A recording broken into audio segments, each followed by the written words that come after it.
Welcome to Fifth at Night. I'm your host, the Fifth General. How's everyone doing today out there in the YouTube streets? Oh, come on. Let me get my sounds going. There we go.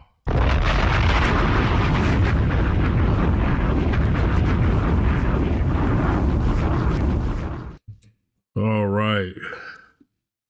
Let me bring to the stage my superstar. Jess, how you doing? I am blessed. How are you, Fifth? Good.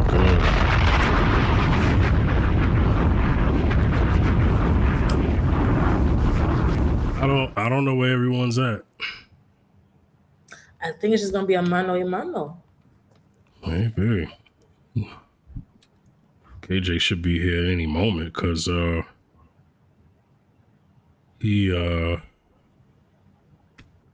we talked earlier this afternoon.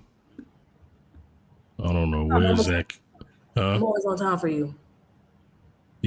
Almost. I kind of delayed it a few seconds before you got on, but no, I appreciate you being here today. Of course. I had plans for this episode because this was your topic. What was this about again? What did I say? Who has more influence over your relationship, your friends or your partner?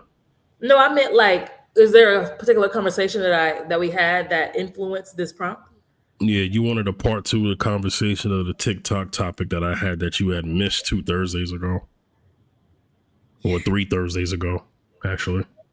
Yes. I guess I remembered it being worded like something else, I guess. That's why I was... Yeah. Well, you can't duplicate the title because otherwise people think it's the same show. Mm-hmm.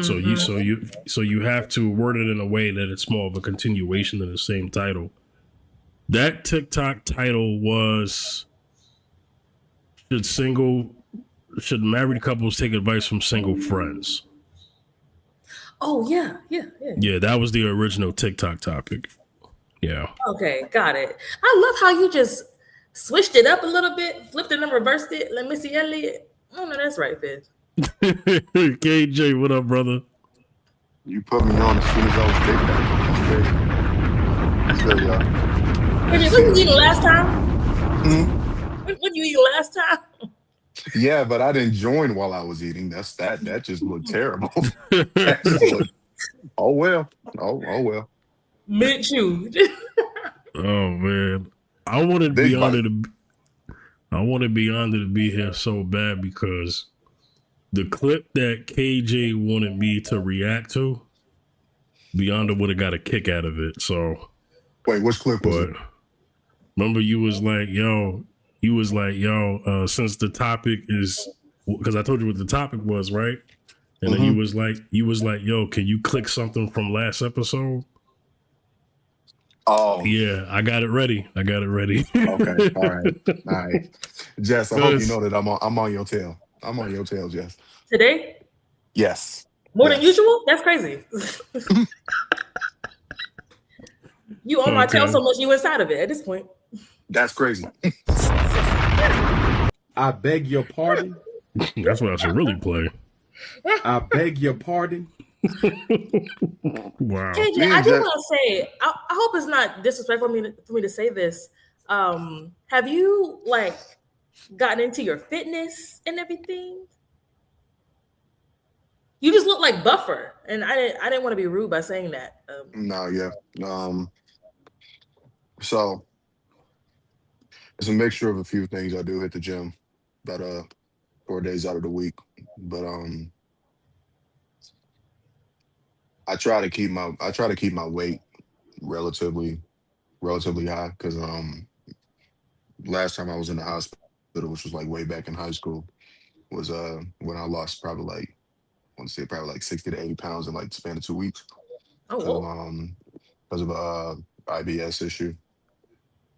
So I've just been keeping my weight up for the most part, but trying to transfer some of this fat to muscle, which is a lot more difficult than it sounds. Just saying.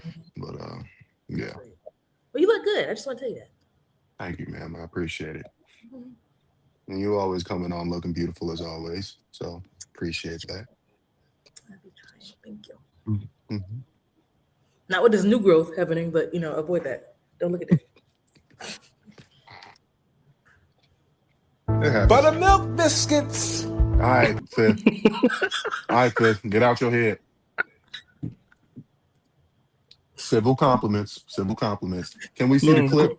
of course. Can we He see said, this next clip, please? question. So Mila and Zacchaeus are coming in. I'm gonna play it when they get here. But yeah, so today's topic: who has more influence on your relationship, your partner or your friends? This is a topic by Miss Jessica. She wanted to talk about it, and we're gonna go into it. I got a lot of questions. I wouldn't say a lot of questions, but I have my typical line of questions on how we're gonna mine out this topic. So let me start it off like this, right? So can a relationship survive if your friends don't approve of your partner? Who wants to go first to answer that question? I would say no. Because Yeah. your friends are your community. They're going to be the community that holds you accountable to your promise to this spouse as y'all matriculate through your marriage. So I do think the closest people to you, if they don't have a buy-in at some level with your partnership, then it's just not going to work long term. Okay. Okay. KJ, what you think, man? Can a Well, relationship survive if your friends don't approve of your partner? it surely can. Friends are there to give sound advice and keep your best interest, but the decision is ultimately yours. Friends don't always get it right. You will have friends that will say, I don't really like this person all that much, and they can be entirely wrong. But on the flip side, they can be entirely right. So it really depends on what type of friend we're talking about. If this is somebody that you've known for a significant amount of time and you know their character, you know their intentions, and they have the best of intentions, even though there is still a likelihood that they may be wrong about your partner, the probability of it is relatively low. Now, the difference is, and I find this a lot more common with women, is that they will have a lot of jealous friends who will say that they don't like the guy that their friend is with, but on the back end, they want to do. I've seen that a few times myself. So, to be honest, I really think it depends on what type of friend we're talking about. But if we're talking generally, I'd say, yeah, relationship can survive with a relationship can survive even if the friends don't approve. Yeah, shout outs to Mila's here.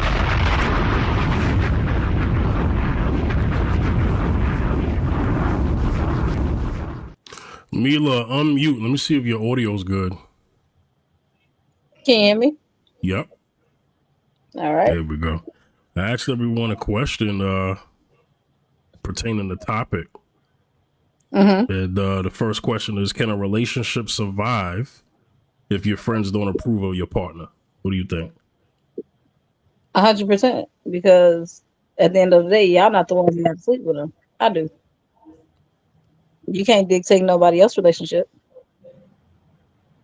You can't tell me who I can and can't talk to, and you out here doing whatever it is that you want to do, and you don't want nobody to speak on your relationship. Did you hear what I said? Okay. I ain't got no pushback for that. I do. You do? Of course you do. You always got something to say. What I did? What I done did now? But change your name. But change your name from Jester Romantic to Jester Contrarian. Or I was just having a muted, but diversity of I thoughts. literally said just a contrarian. But I literally just said that. Takes one to know one, KJ. You said what? She said it takes one to know one. I ain't a contrarian. I'm an objectivist. Difference. A lie. Yeah, big difference.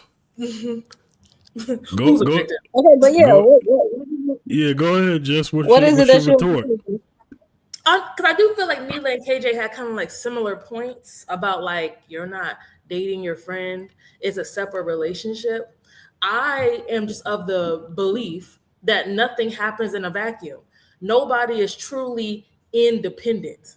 So we're going to be in a community of some sort, whether that is your family, your friendships, your church, whatever.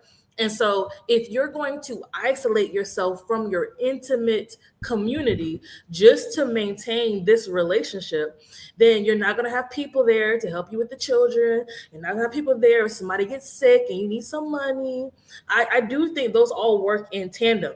Like if your friends truly don't like being around your spouse, they're gonna stop inviting you out to stuff. So y'all stop hanging out. Y'all stop hanging out. Y'all stop talking. Y'all stop talking. You can't ask them for no help and support when you need somebody to lean on.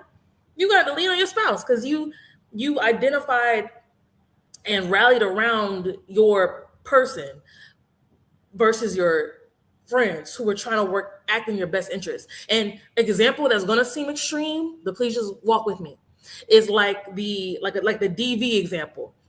I believe that a person should not abandon their friend, even though their friend is still in this DV relationship and it's just hard for them to get out of it.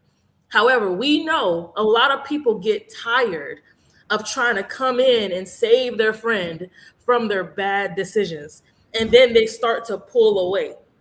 I'm saying in that kind of scenario, when people do that, which I still think is wrong, I do think you're isolating yourself. So to say that I can maintain my relationship and it don't matter what my friends think, I just don't think really exists long term.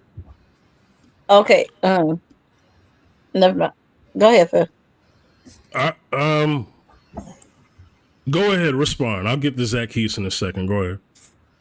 Okay, so we talked about this on TikTok. I actually, when I first met Fifth, we actually talked about this. My friend is in a somewhat DV community. I used to be, but I knew when to walk away. Granted, it took me 10 years to walk away, but I knew when enough was enough.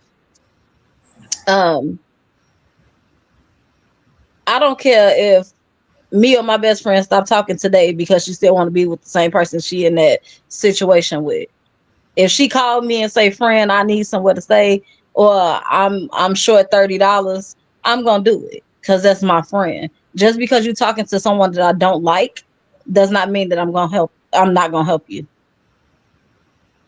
Now, if he was on fire, I'm not spitting on that man. Let him burn. I'm all for it. I might put a little gasoline on there. And it is what it is. I'm not turning my back on my friend just because she told me she's not gonna leave that man that's out here doing whatever it is to her, and she okay with it, and she don't want to take advice from nobody. I'm not doing that. But like you said, Jess, everybody is different. Oh, yeah. Like you said, Jess, everybody is different. Not every one person is the same. Well, I think there's a way to break it down. I think we're kind of saying a lot too soon. So we could actually get to that part because you're talking about that you can still be who you are in the friendship, but at the same time, you're not going to just let stuff happen. So there's a difference. It's like a respectable distance, right? It's like it's none of my business. I'm gonna mind my business until it's my business. Right. Okay. So we'll get to that down the line. Zach Keys, what up, brother? Hey, what's good, guys? It's a blessing. So, brother, pertaining to the topic, I asked everyone the first question, and that is, can a relationship survive if your friends don't approve of your partner? Yes. I mean, if they don't approve of your partner, but you see, the thing is that they can survive. You see, because at the end of the day, when you close the door with you and that person, only you know how that person make you feel. Am I right? Only you know how that person make you. When you converse with that person, you spend time one on one with that person. You'll be in your bedroom with that person. So only you and that person know how you make each other feel. Cause the friends will say another thing, they can say a whole lot of things, but at the end of the day, it's how you feel, how that person make you feel. Because they can say a lot.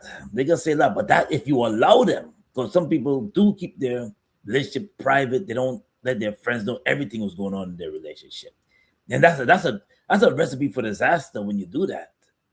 Anything wrong that happens in your relationship, you let your friends know what the not healthy, not healthy at all.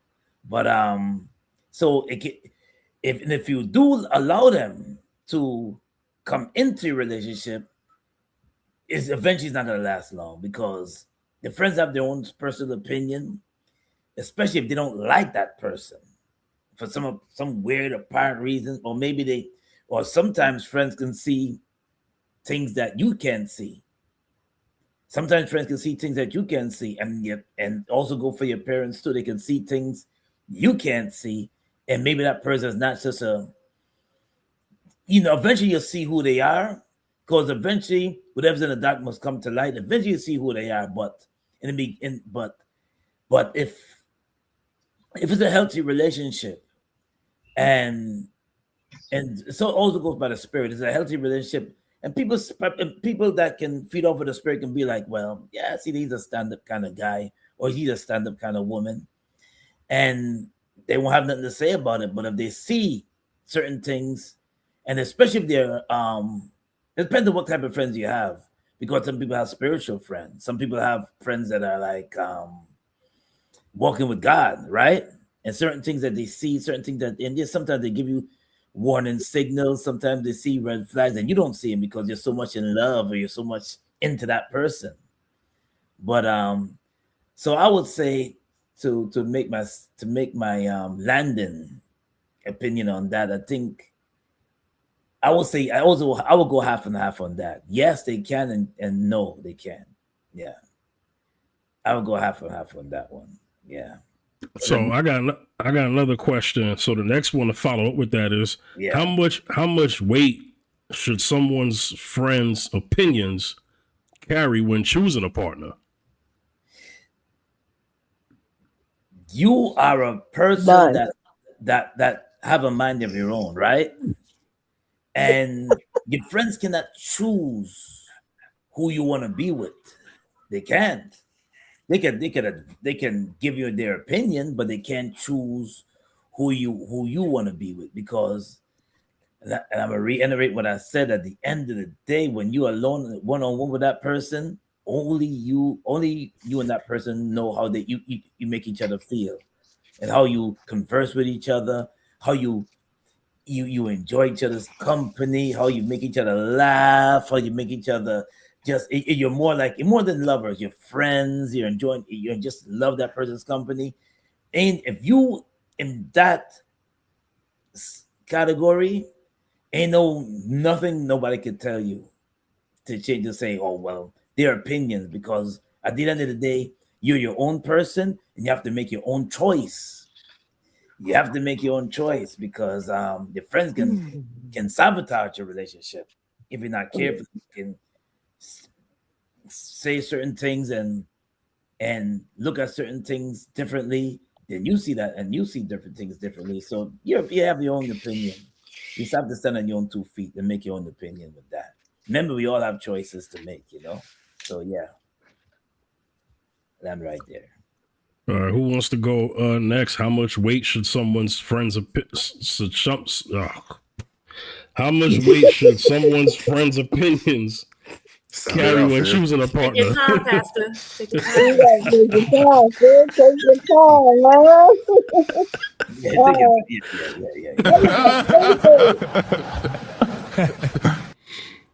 I would say no one's friend should have an opinion on who they should or should not date. Only because everybody is different. You might like a light-skinned man with long hair. You might like somebody that's a little bigger, that's a teddy bear. You never know. You might want somebody that's tall and skinny. You might want somebody that's short and skinny. You will never know. You can't say, "Oh, I got the perfect person for you, friend," and it turns out that that person is not the person that's for your friend. And then you turn around and be like, "Well, we can talk on the side because I liked you first. I just hooked you up with her because I was talking to somebody else." No, and it's vice versa. Men be going through the same thing. No, like with some men don't care. Oh, you talking to him, so I'm gonna talk to you too. No, that just means she's easy. Don't do it. You gonna come back I'm and easy.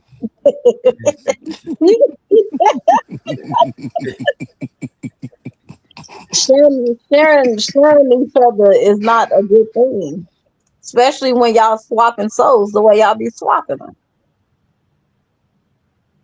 I hear you. Did you hear what I said? So I just think that we're using. Are you done, Milan? I'm sorry. Yeah, I'm done. I do think that we're using this word friend just like too loosely, like in our culture. We'll call anybody a friend, but these behaviors that we're talking about, like sabotaging your relationship, getting with somebody on the sly while you trying to build something with them, that's not the behavior of a friend.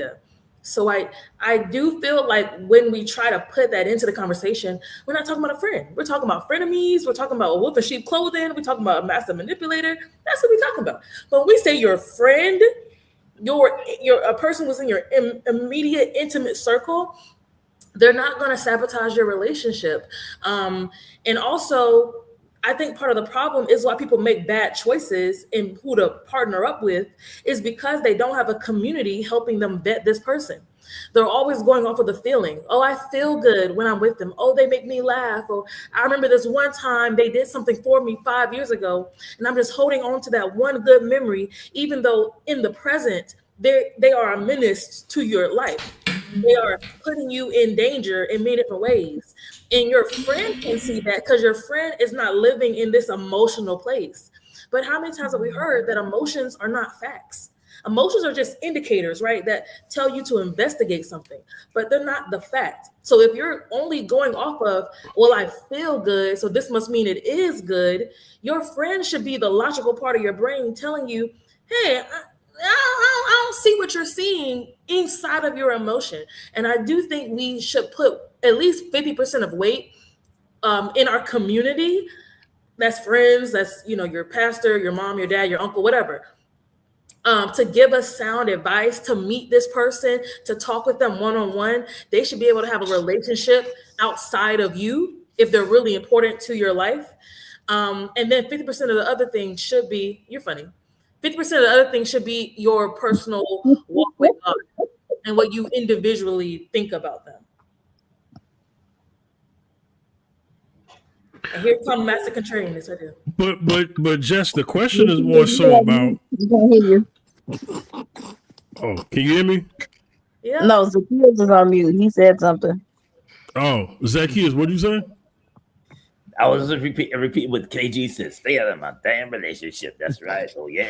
Well, see, because just the question is more so about how much weight should your friend's opinion carry. So there's a level on the opinion factor on how much it should matter. Mila spoke to that in the beginning. In the very beginning, she mentioned whatever someone's preference may be, because there is a such thing as peer pressure. Mila, you mentioned it in that it also happens to men. Yeah. Yeah, it could be this way. Fellas, we are men, we need to keep it 1,000.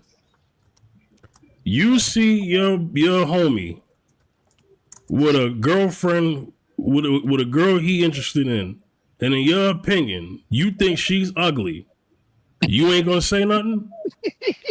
Yeah, you will say, yeah. I mean, KJ, all you could say is that she has a great personality. She's Because I'm wonderful. gonna ask you, what was you thinking? Was you drunk when you did it? Right, because if we keep it at 1,000, if she looked like a dog in the face, we're gonna say something. Or her in the face. Yeah. Yeah. Oh man. You feel me? Yeah. So you know, Shawty look like ladies, Rasputin. no dick.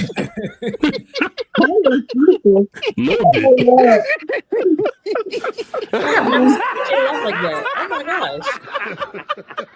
I'm sorry. We'll see.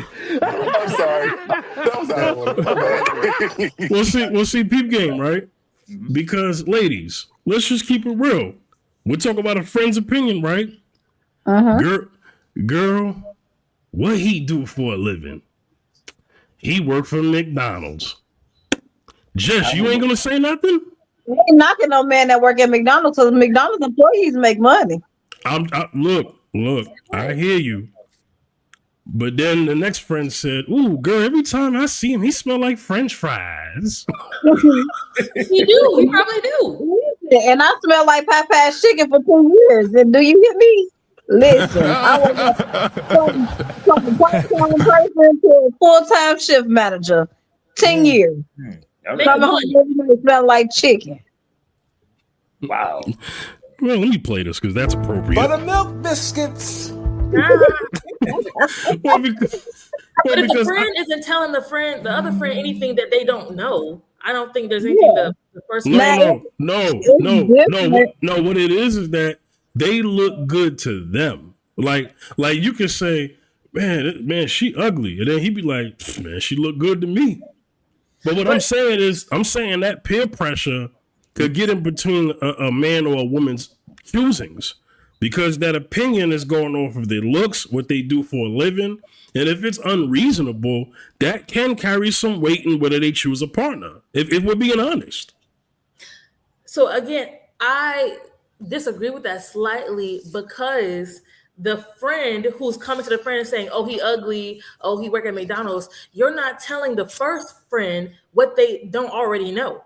Like, the friend who has the ugly girlfriend knows she's not generally objectively attractive. He knows that, because anybody with 2 working brain cells could see this is the look that is generally attractive, and this is what I got.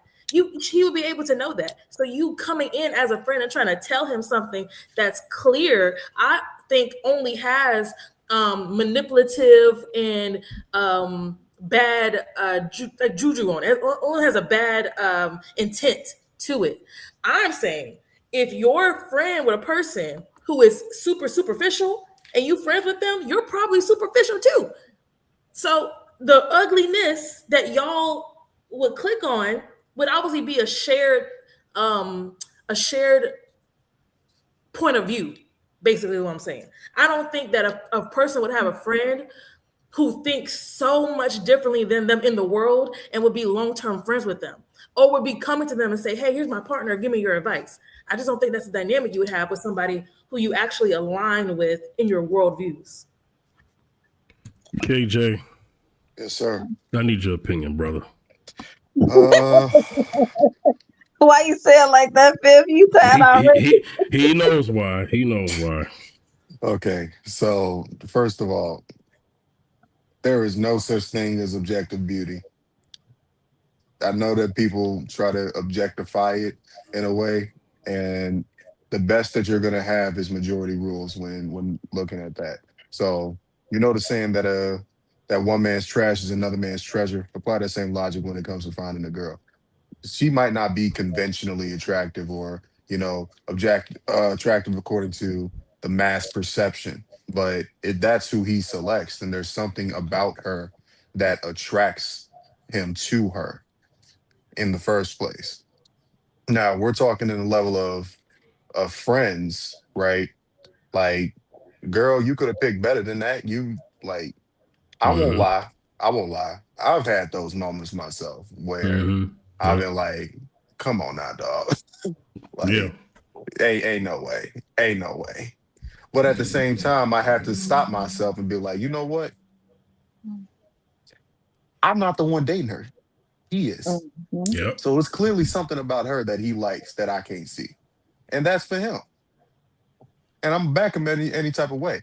And even though I might not find her to be, the best looking chick in the world, at the end of the day, it's his decision, and it's my duty as his friend to make sure that he's holding up to standard with his commitment and his obligation to her. That's it. I don't give a damn if she's attractive or not. That got nothing to do with me. It's about what he has to do as a man. That's it. No ifs, ands, or buts about it. So I think when it comes to attraction, right? That's subjective. That's subjective to the person that we're talking about.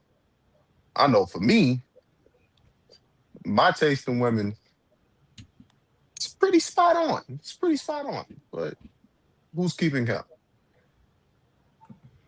The brother RCB said, I once was in a relationship with a woman who was sexy internally.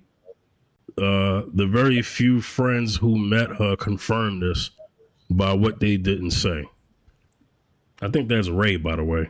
It is. Yeah, that's the brother Ray. Yeah. Wait. I met that. Sexy internally. What is that? Internally, yeah. So she probably had a Ray kind of unpack that, because I'm thinking maybe he means she had sex appeal. Like was she chopped in the face, but her body was banging? Like what was Nah,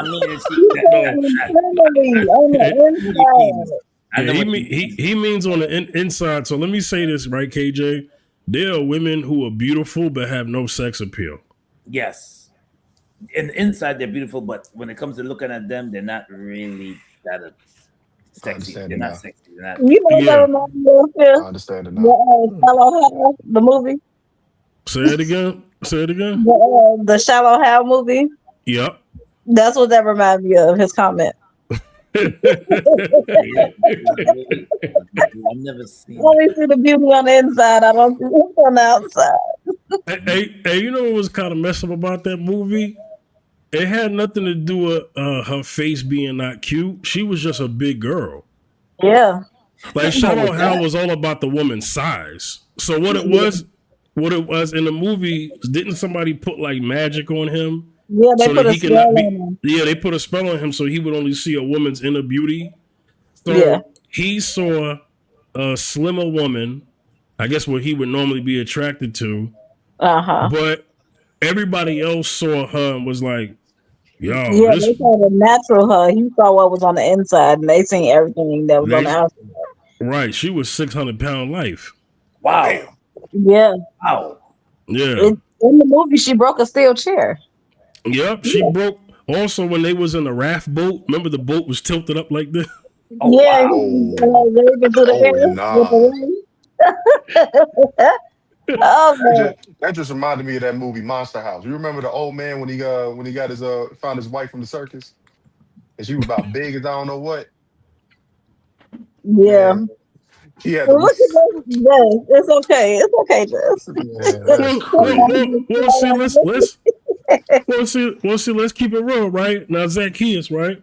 Some men like BB Dubs, right? Oh yeah.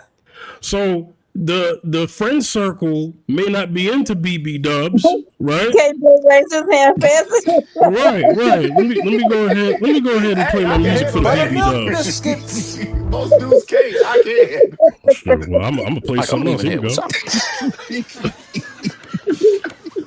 You know what I mean? I'm from around the way. I'm leaving with something. Because look. So there's that, right? Yeah. Also for the ladies, right? Girl, he too short. He ain't nothing but 5'5". Come on now, let's keep it real. Yeah. Let's keep it real. Yeah. Well, Man, I'm not gonna lie, Steph. I always had this thing. I was like me growing up, like my 17 all the way, I want to say to 26. I'm like, oh, if you're not 6 feet or taller, I don't want to talk to you. Cause me, I'm only 4'10". So I always thought 5'5" was always short.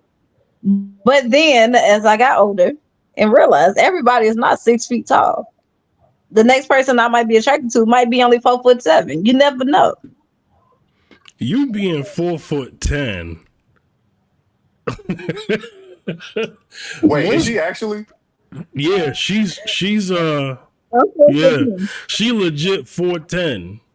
Wow. You are? Right? You are? Right? So My yeah, kids are probably me. yeah. Mila revealed that on a couple of TikToks ago. So most men are gonna be taller than her regardless, even Oh if yeah, like yeah, Kevin Hart's taller than her. yeah. Yeah, he Right. is. Right. Now You had to he do it ma- like Yeah, that. Kevin he's Hart's taller than taller than me. her. That sounded so backhanded. Yeah, he's taller than me too. well the reason why I'm saying is because I once knew a woman, right? Real slick, like okay. Right. Right. Well, because well. Now, if this was Kevin Hart, still in Philly and never got famous, it'd be a different story. But what Yeah. I'm saying is that I once met a woman. She was 4'11", right? Oh wow. 4'11", Yeah. 4'11". Small. and Shorty. she had something to say about her 5'8" boyfriend. I'm like, you 4'11". Then he Nah, gonna thump that you out the way. Stop playing with that nah, man. that jump be blowing me. How you tripping about a man's height and you the shortest person since Hornswoggle? That'll make you. I Come on, man. I know y'all seen Pop the Balloon. Yeah. Yeah. That's what I was just. That's literally what I was thinking about. There are women on there that are 5'1.5", wearing 6-inch heels, telling men who are 5'9" that they're the same height with heels on. What? No. First of all, the math ain't mapping. If you 5'1" and you got 6-inch heels, how you 5'9"? You're not. You're still short. So I know I'm kind of dragging this, but I'm getting to the point of influence. We could talk about all the other things that could disqualify someone, but even something simple as what the person looks like, what the person does for a living, chewing with his mouth open. I mean, it could be anything. You know what I'm saying? There's so much things that friends can have influence on. That's disrespectful. Don't chew with your mouth open around me, because I'm gonna tell you what your mama should have told you. Close your mouth. But if they can influence you on some trivial stuff like that, then you're not mature enough to be dating anyway. No, I don't care what it is. I'm sorry, Phil. Not trying to cut you. Go ahead. You can be the most respectful, finest man in America, but when it comes to table etiquette and you don't know how to do what you're supposed to do, and you're chewing with your mouth open, I can see every piece of food you chewing. I will literally elbows to table. Sir, this dinner is over. Okay? Because you don't know how to eat properly. Yeah, that's not trivial. I didn't mean that. I was never taught to chew with my mouth open. She is so valid for that. I don't like that. You never chew with your mouth open. Just like you don't sit in nobody's face and blow smoke in their face. You want to know what I hate? I hate it when people be smacking. I hate that. Ugh. With your mouth open and smacking at the same time. That's irritating. I hate it so bad. When people do like a hawk tui, I hate that. No. Yeah, my kids chew with their mouth open all the time. I'd be like, can you close your mouth? My mouth is closed. You talking with food in your mouth. We don't do that. just can see all the gunk and debris that's in your mouth from the food you just got to eat. Like, come on, man. Do something. But that's what I'm saying. Like, you should have your own non-negotiables that, like, your friends, there's no reason for them to influence that, because you already know this is what works for me. Stuff like the whole light skin, dark skin, height, what do you do for a living kind of vibe. I mean, outside of like crime, right? Like, he does crime for a living. I'm like, he's Ghost from Power. Yeah, like you're in danger, girl. You know, like that kind of thing. I just feel like your friends should be able to express and give you feedback, but they should also know that you have a sound non-negotiable list. And if they know you just kind of crazy and you're the person who has to get just not to you, but has to get the 6 foot guy, even though you 3.5 feet, you know, like, then they just know that's your truth. And like KJ said, they're just helping you steward over what is your truth, what's true for you. So, Fifth, you want to know what I just found out today? I'm addicted to toxic relationships. Say it again. I'm addicted to toxic relationships. Not physical Oh relationships, Lord. but toxic relationships. Like I don't know How? what Hold it on, is. bro. How? I don't know what it is. Hold But Hey, on. bro, come on now, dog. Come on, man. I got one more. I got one more. I got one more. That's stupid. Use your common sense. no, Oh, I'm not saying toxic in a bad way. okay. I'm not saying toxic in a bad way because toxic relationships can either lead to DV and unaliving, but I'm not talking about that kind of toxic. Like, What's good toxic? Spinning a block? There's a so good no, toxic. heck, no, I would never do that. I learned my lesson at 19. I'll never do that again. Um, but like how when somebody say, "Oh, I'm done with you," and then they come back like 5 minutes later. Yeah, that's spinning the block. That's like I'm just Oh, like that's spinning the not. block. I thought Okay. you were talking about not talk to him and then years later go back. Yeah, I wouldn't do that. But Oh, this okay. I got you. I got you. like I don't know what it is, but it's the aggressiveness and all that. That's what I call toxic. Unfortunately, I don't know what it is, but that's just something that I'm learning that about myself. Is it the thrill? Could be probably because it's been a long time. I said, we When you've don't been have the locked capacity. away,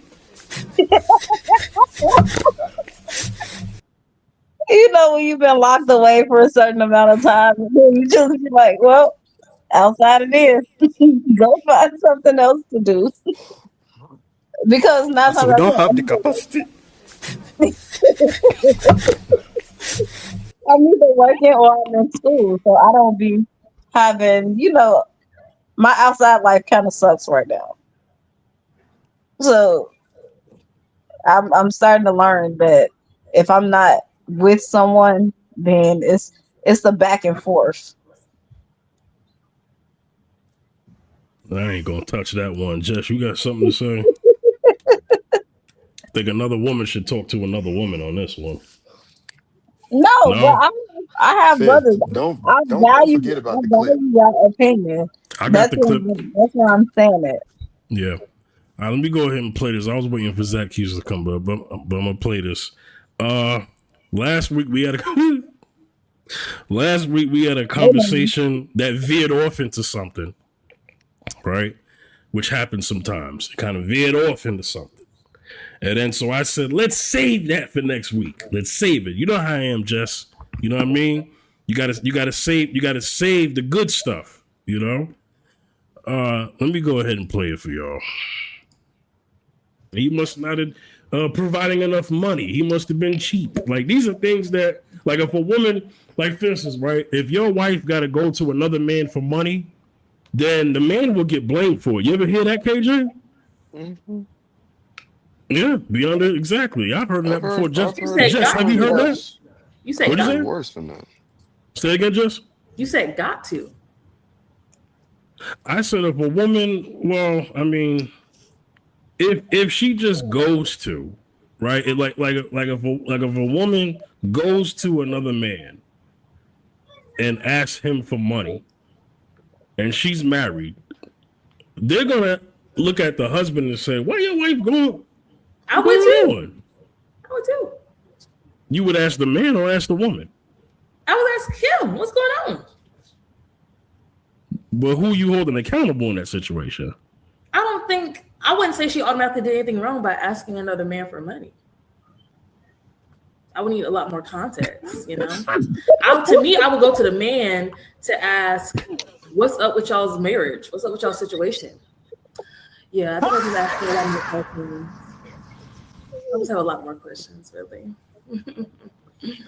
Hey, beyond the Because it's not like she went in the back alley and was on her knees for the money. It doesn't matter. That don't matter at all. She was That's stepping out. That's still, to me, that's stepping out. If you're asking another man to provide something and you're married and you have a whole husband, that's stepping out to me. It doesn't necessarily got to. I had to explain this to my homegirl once upon a time.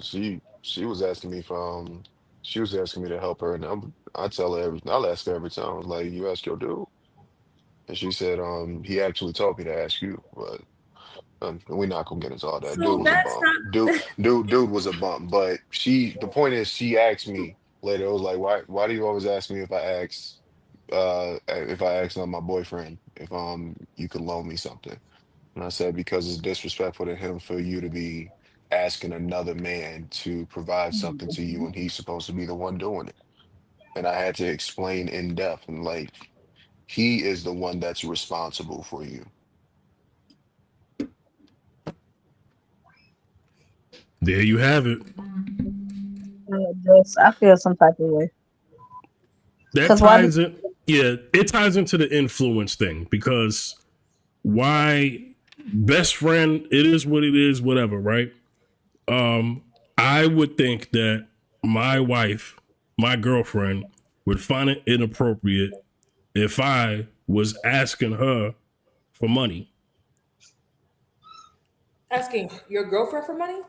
No, I'm saying my girlfriend would have a problem if I asked my female friend for money. Mm-hmm. Go ahead, Mila.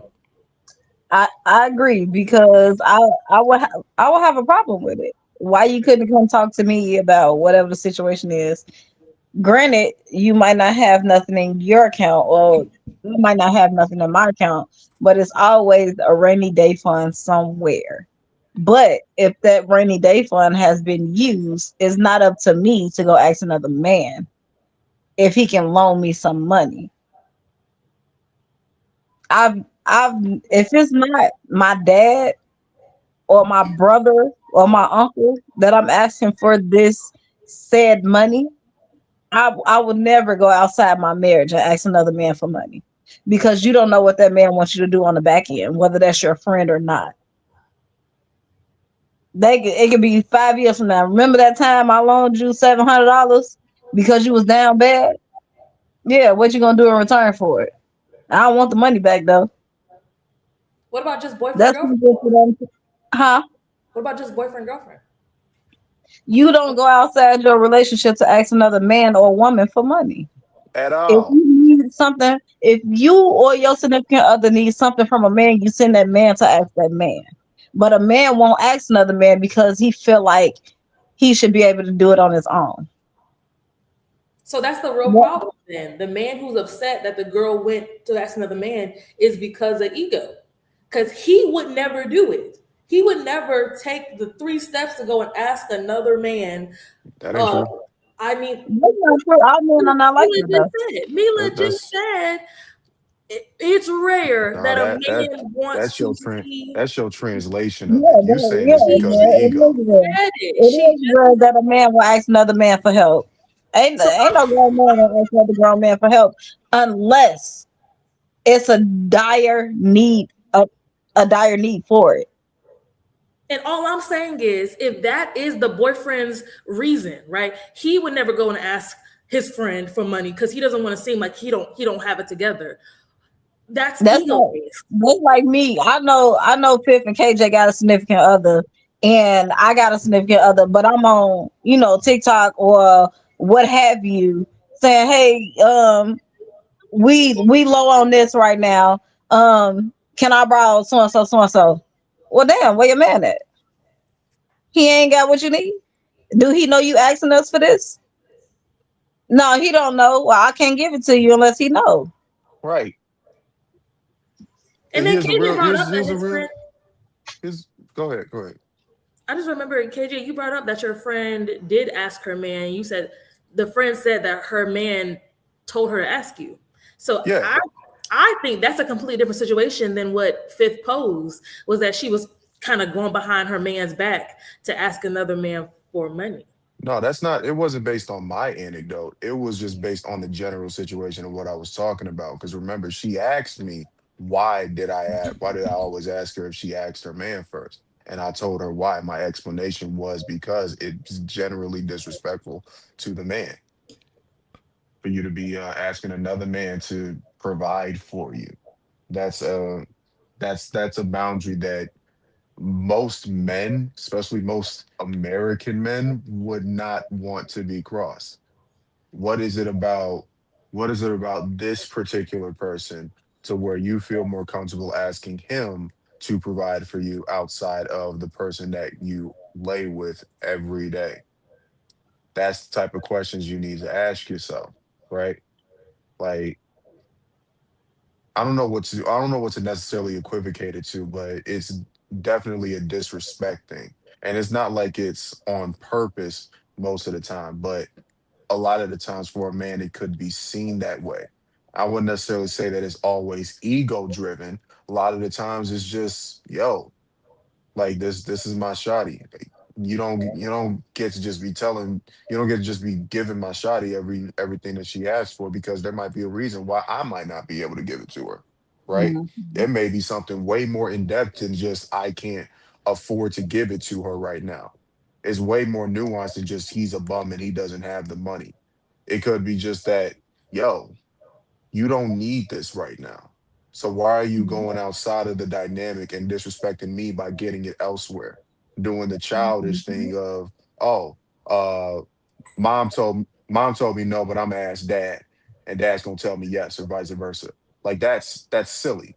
That's childish shit. Excuse my French. But how can you be a person to tell her what she does or does not need, especially if you're just her boyfriend? I could see that in a marriage, right?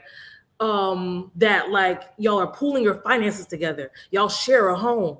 Like this is, one band, one sound, right?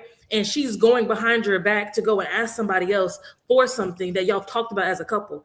But you're my boyfriend.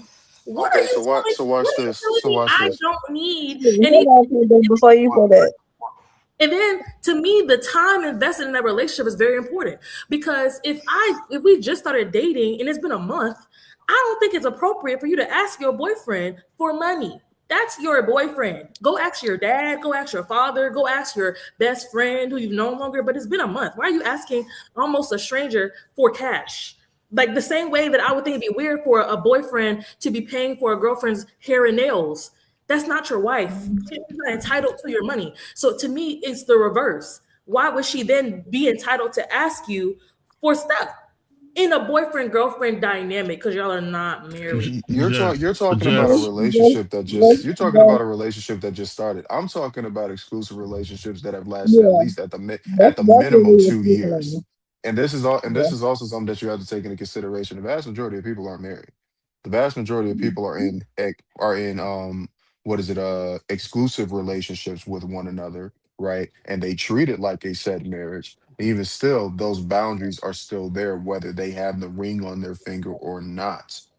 So people, even in the non-married relationships, treat the relationship as if they are married because the general respect is still there. I wouldn't do this to him if he's my husband. Why would I do this to him if he was my boyfriend, or a vice versa situation? Right? Like that's the type of dynamic. You want to be able to build that level of trust as you grow in the relationship. So when you do get married, you have a foundation that's set.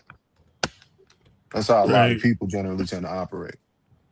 KJ, just missed what you said in the beginning because our audio freezed out. Um, in what part? You was responding to you're talking about couples who've been together for a while. Not you said most people are exclusive relationships, not married. Just what part did you not hear? When I stopped talking, I didn't hear any of that. Because when I ended like this was the last time I heard any audio. So when KJ first started speaking, I didn't hear any of that. Yeah, she missed the foundation of what you said, KJ. Oh, okay. I'll repeat it. So what I'm saying is that we're talking about relationships that at the minimum have been exclusive for 2 years, right? vast majority of relationships aren't marital relationships. These are just exclusive, platonic, not platonic, monogamous relationships, right? So the general idea is that a lot of adults in modern day tend to operate the exclusive relationship as if they were married. And there's a multitude of reasons as to why they might be doing that, right? It's not our job to judge, but that's just the general consensus of how it tends to work. So the respect needs to be built before that ring is set, right? Like you can say that we could build that respect and that relationship after we get married, but generally people don't operate off of that pretense. They operate off of the pretense of let's figure out the type of person that we are first, and if we're compatible, and if we are, right? Let's see how we are in this situation. Let's see how it works in X, Y, and Z, and then we'll get into that later, right? But marriage is a very, very large commitment to make. So a lot of people don't want to get married until they know for certain that this is somebody that I want to commit to for the rest of my life, let alone long term. So realistically speaking, how relationships tend to function, especially when it comes to boundaries and respect, that's how it that's how it is. Just like you wouldn't ask another random man, um, if they could give you money and you got a husband at home, you wouldn't do that to your boyfriend either. The respect is still there and it's still foundational. They're not random though. It's your friend, KJ. You said what? It's not a random person off the street. It's not somebody who's been in her I didn't say DM. I didn't say it As was. It's still disrespectful, even if that so was you your because you friend. said random, and I think anybody would say, yeah, why would she go against her relationship or go behind his back to ask a random person she don't know or somebody in her DM who's been trying to get in her pants for the last 5 years? I can completely understand because she should know that man has an ulterior motive to helping her out. But we're talking about a friend that often she has known longer than that particular boyfriend. Again, the spouse thing is different because one band, one sound. Y'all have shared finances. But boyfriend, girlfriend, I do not understand how. And again, KJ, I understand that you're saying non-marital relationships have the mechanics of marriage for people. But I would say that's bad. I would say you're putting the cart before the horse, that you're acting like a married couple, but you're not trusting enough. You You don't must not have. you don't know how to commit to them enough to sign that name on a dotted line. To me, I do think that is contradictory for somebody to operate like that. Fifth, before we redirect, Jess, why do you think most men don't want women to have guy friends? One, ego, and Continue. two, because I believe men think that the men want to sleep with the women Why? because he would. Mhm. This is the thing. Most KJ, she men, she kind of answered her question when you think about it. she did, Sort of. she She kind of did without doing it. she answered it, but it Yep. ain't right. It's not correct. But Hmm. It's not the correct. no. Men don't know So what other men are capable of. No, well, we men do do know know what what other men are capable of. So that's why we a def man would not want his girlfriend to be around men because men know that men have a sexual urge or men are quote unquote predators or men have a monopoly on violence, whatever a man says. Y'all intimately know that about men. So of course he would not want his girl to be dressing immodestly around another man, want to be going out that on a that wasn't one-on-one what date. I asked you. I asked you why do you think most men don't want their girls to have guy friends? I Men was are just looking up at territorial. It's not an ego thing, it's a it is Hmm. nature ego, thing. KJ. It's not an ego thing, it's a nature thing. There's a big difference between ego and nature. So you have men that are naturally territorial, especially when it comes to their assets or their women or their children, right? These things this is how guys generally tend to operate. It's not necessarily that this is how they would operate on a character basis. It's not always a projection. Sometimes it is, but it's not always a projection. Men So what is observe ego? men I'm sorry. observe how men observe how other men act. Men observe his woman's attractiveness and understands that this woman might be a conventionally attractive woman, so she might have more men that are attracted to her. She might have a banging body, and every which way you see a guy that's looking right. To naturally avoid any conflict, he would prefer his woman not have any guy friends in the first place, right? Because there's a boundary that is usually crossed in those platonic mixed smex relationships. I don't know So how you can't see that's not ego though, because everything you said is he feels like this. He believes this is going to be a thing. For him, he thinks it's respect. This is how I define respect. You don't do this. How is that not ego? And again, ego doesn't have to be a negative connotation. Ego is just the I. Ego is the part that you identify with your self-worth, your personality, your value system. That is an ego. So if Yeah. I think it's disrespectful for you to do this because I'm territorial and you belong to me, how is that not at a base level ego? how So are you let me defining let, ego? let me. I'm about to ask her that, but I want to say this to Jess. Jess, Yeah. you operate you in a lot of things that you say in terms of being in a relationship or still functioning as someone who still wants to be single.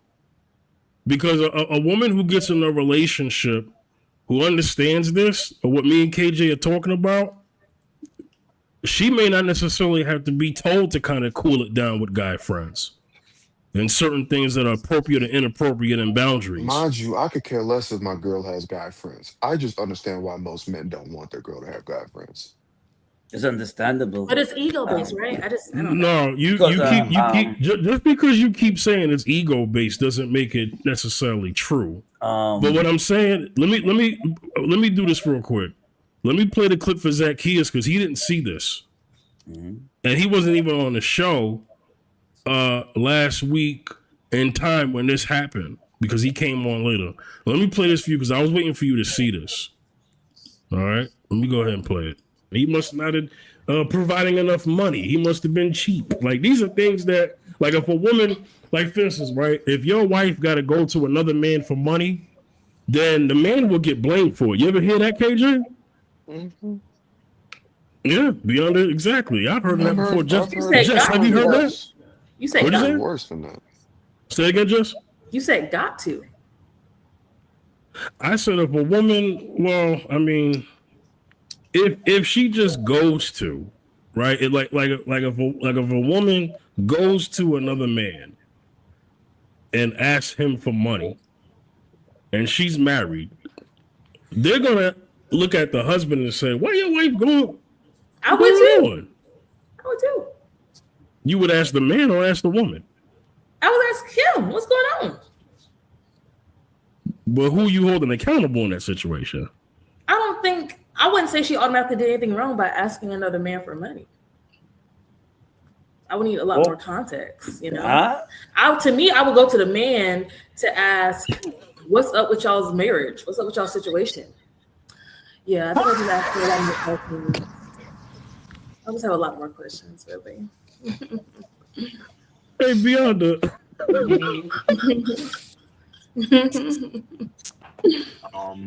it's not like she went in the back alley and was on her knees for the money. it doesn't matter. That don't matter at all. That's stepping out. That's still, to me, that's stepping out. If you're asking another man to provide something and you're married and you have a whole husband, that's stepping out to me. It doesn't necessarily got to. I had to explain this to my homegirl once upon a time. She was asking me for she was asking me to help her, and I tell her I'll ask her every time. I was like, "You ask your dude," and she said, "He actually told me to ask you." But we're not gonna get into all that. So Dude was a that's bum. not. Dude was a bum. But the point is, she asked me later. It was like, why do you always ask me if I ask my boyfriend if you could loan me something? And I said, because it's disrespectful to him for you to be asking another man to provide something to you, and he's supposed to be the one doing it. And I had to explain in depth, and like, he is Very the one that's disrespectful. responsible for you. Yes. Yes. Zacchaeus, you are the married man on the panel. Please, please, please speak sense to this. Yes, it's very disrespectful. I agree with KG. That's extremely disrespectful because as a man, naturally you're supposed to be the provider, the protector of the woman. So you go into another man and ask him for money, it's more like a disrespect to your man because and disrespect for yourself too, but also just very disrespectful to the man that you claim to be your husband or claim to be your significant other. That's off. You go to him and talk to him and see how you can get the money together. Don't go to another man because remember, when you do that, the men themselves look at you differently because especially if they know that you're married, they're like, why you they even ask, why are you coming to me? Aren't you married? That's the reason why. Listen, a lot of men react like that. I'm from the old school. A lot of men react like that. It'd be like, yo, why are you coming to me? What aren't you with so and so? Aren't you with your significant other? Don't come. No, that's all. It's just a level of respect for the person that you're married to. Level of respect to. You don't go to another man and ask him for money. No, because remember, some men have ulterior motives. Ulterior motives. If you do that, they want something in return. Don't. That's a no. That's a big time no. Don't never do that. You see how you can get the money on your own, and you speak to your, especially if you're married, you speak to your significant other, how you can pool money, come up with the money. You never. That's a. I would advise any young woman, don't you ever do that again. If you're thinking of no, coming from a man that's married, man, next year will make it 25 years that I'm married. That don't fly. It don't fly at all. Yeah. Would you still give the same advice to a lady who was only in this like relationship, boyfriend girlfriend for like a month? Would you ask her to ask her boyfriend for like rent money? You see, let me tell you something. Zacchaeus, there's a caveat. There's a caveat. Ask her if it's exclusive. Zacchaeus, hold on. Zacchaeus, wait 1 second. Wait 1 second. I'm sorry. Okay. Jess is very good at this. Okay. No. You are saying I'm trying to do something, and I'm not. Jess, you are not going to do this to my brother. I'm asking a serious question. I'm going to hold that. Zacchaeus. Yep. Zacchaeus. Mm-hmm. Now, brother. Yeah. I think you're used to Jess by now. Oh, yeah. Definitely, for sure. Yeah. So there's framing to a question. Yes. Mm-hmm. When I said what I said about a married couple, mm-hmm. right? Yeah. You understand that even if a couple is not married, that it's still good practice to still not violate some boundaries, right? Yes, absolutely. Absolutely. Okay. Absolutely. Mm-hmm. Also, brother, mm-hmm. if the couple was in a new relationship for a month, right, the option should be, if she's going to ask a man for money, it shouldn't just be a man. That man better be who? Her boyfriend. Okay, but if it's not her boyfriend, her dad. Brother, hold that freaking thought, man. Why are you coaching him? Because that wasn't my question. Oh no, I know that wasn't your question. So why are you coaching him, trying to say I'm trying to frame it a certain way? So now coaching? It is coaching because that's not my question. So now when Zacchaeus hears my question, he's like, okay, I remember Fifth saying they're in a committed relationship with boundaries and she should be asking the dad. Okay, let me hear what Jessica has to say. He's already talked to Fifth about something completely different. Now he has to turn his mind to what I'm saying. So Zacchaeus, my question was, it's a new relationship, boyfriend, girlfriend, exclusive, right? Because I think boyfriend, girlfriend automatically means exclusive, but maybe people don't. It's only been a month. Is she entitled to ask him for rent money? Does he have to pay that rent money? No, they're boyfriend and girlfriend, right? And they're just they're new dating each other. They're dating each other. They're new.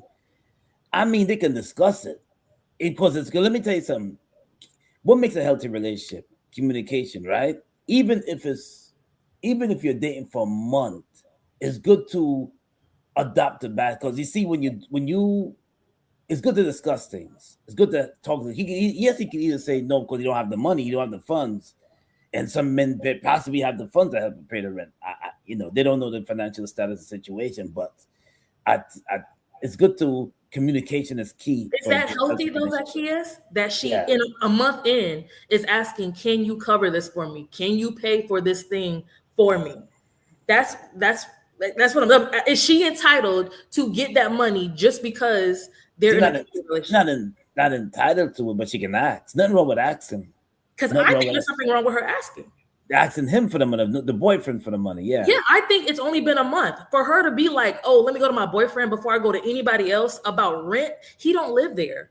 The first thing, she won't ask a random man about money. She'll ask like I mentioned earlier before, and Fifth asked me the question. I said, it'll be best to ask family members, like her dad, dad to help her out a little bit, family members to help her out a little bit. Don't call. You see, when you ask a male stranger, it's just. But that's not. We're not talking about a stranger though. We're talking about a friend.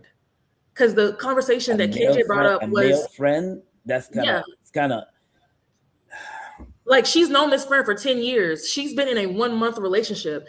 Is she supposed to ask the boyfriend she's only been in a relationship for a month, or does she have more time with the friend, with the uncle, with the brother? It doesn't. Father, yes. Brother, father, yes, to help her out a little bit. Brother, father, yes. Brother, father, yes. Because these are people that 10 years, no. Yeah, these are people that you know for forever. Boyfriend. Depending on her situation, he wouldn't just jump out and just, if he ain't got the money. I mean, rent is very expensive in New York City. Ain't it? All right. I mean, that's not a thing people usually do. And that's what I'm saying. I think context does matter.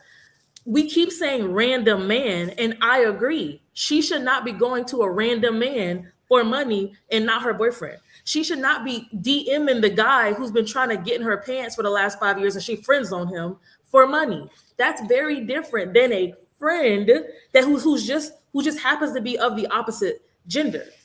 And I do think that when, again, ego gets involved, because ego, again, is just the I. It's just I. It's self-importance. It's self-concern. When the ego gets involved, a man says, "I'm the one supposed to be doing that for you. So you going with another man, you making me look bad." That is ego-based. And I don't know how anybody can say that's not true. There's no other reason for him to feel like it's disrespectful to his masculinity, to his personhood.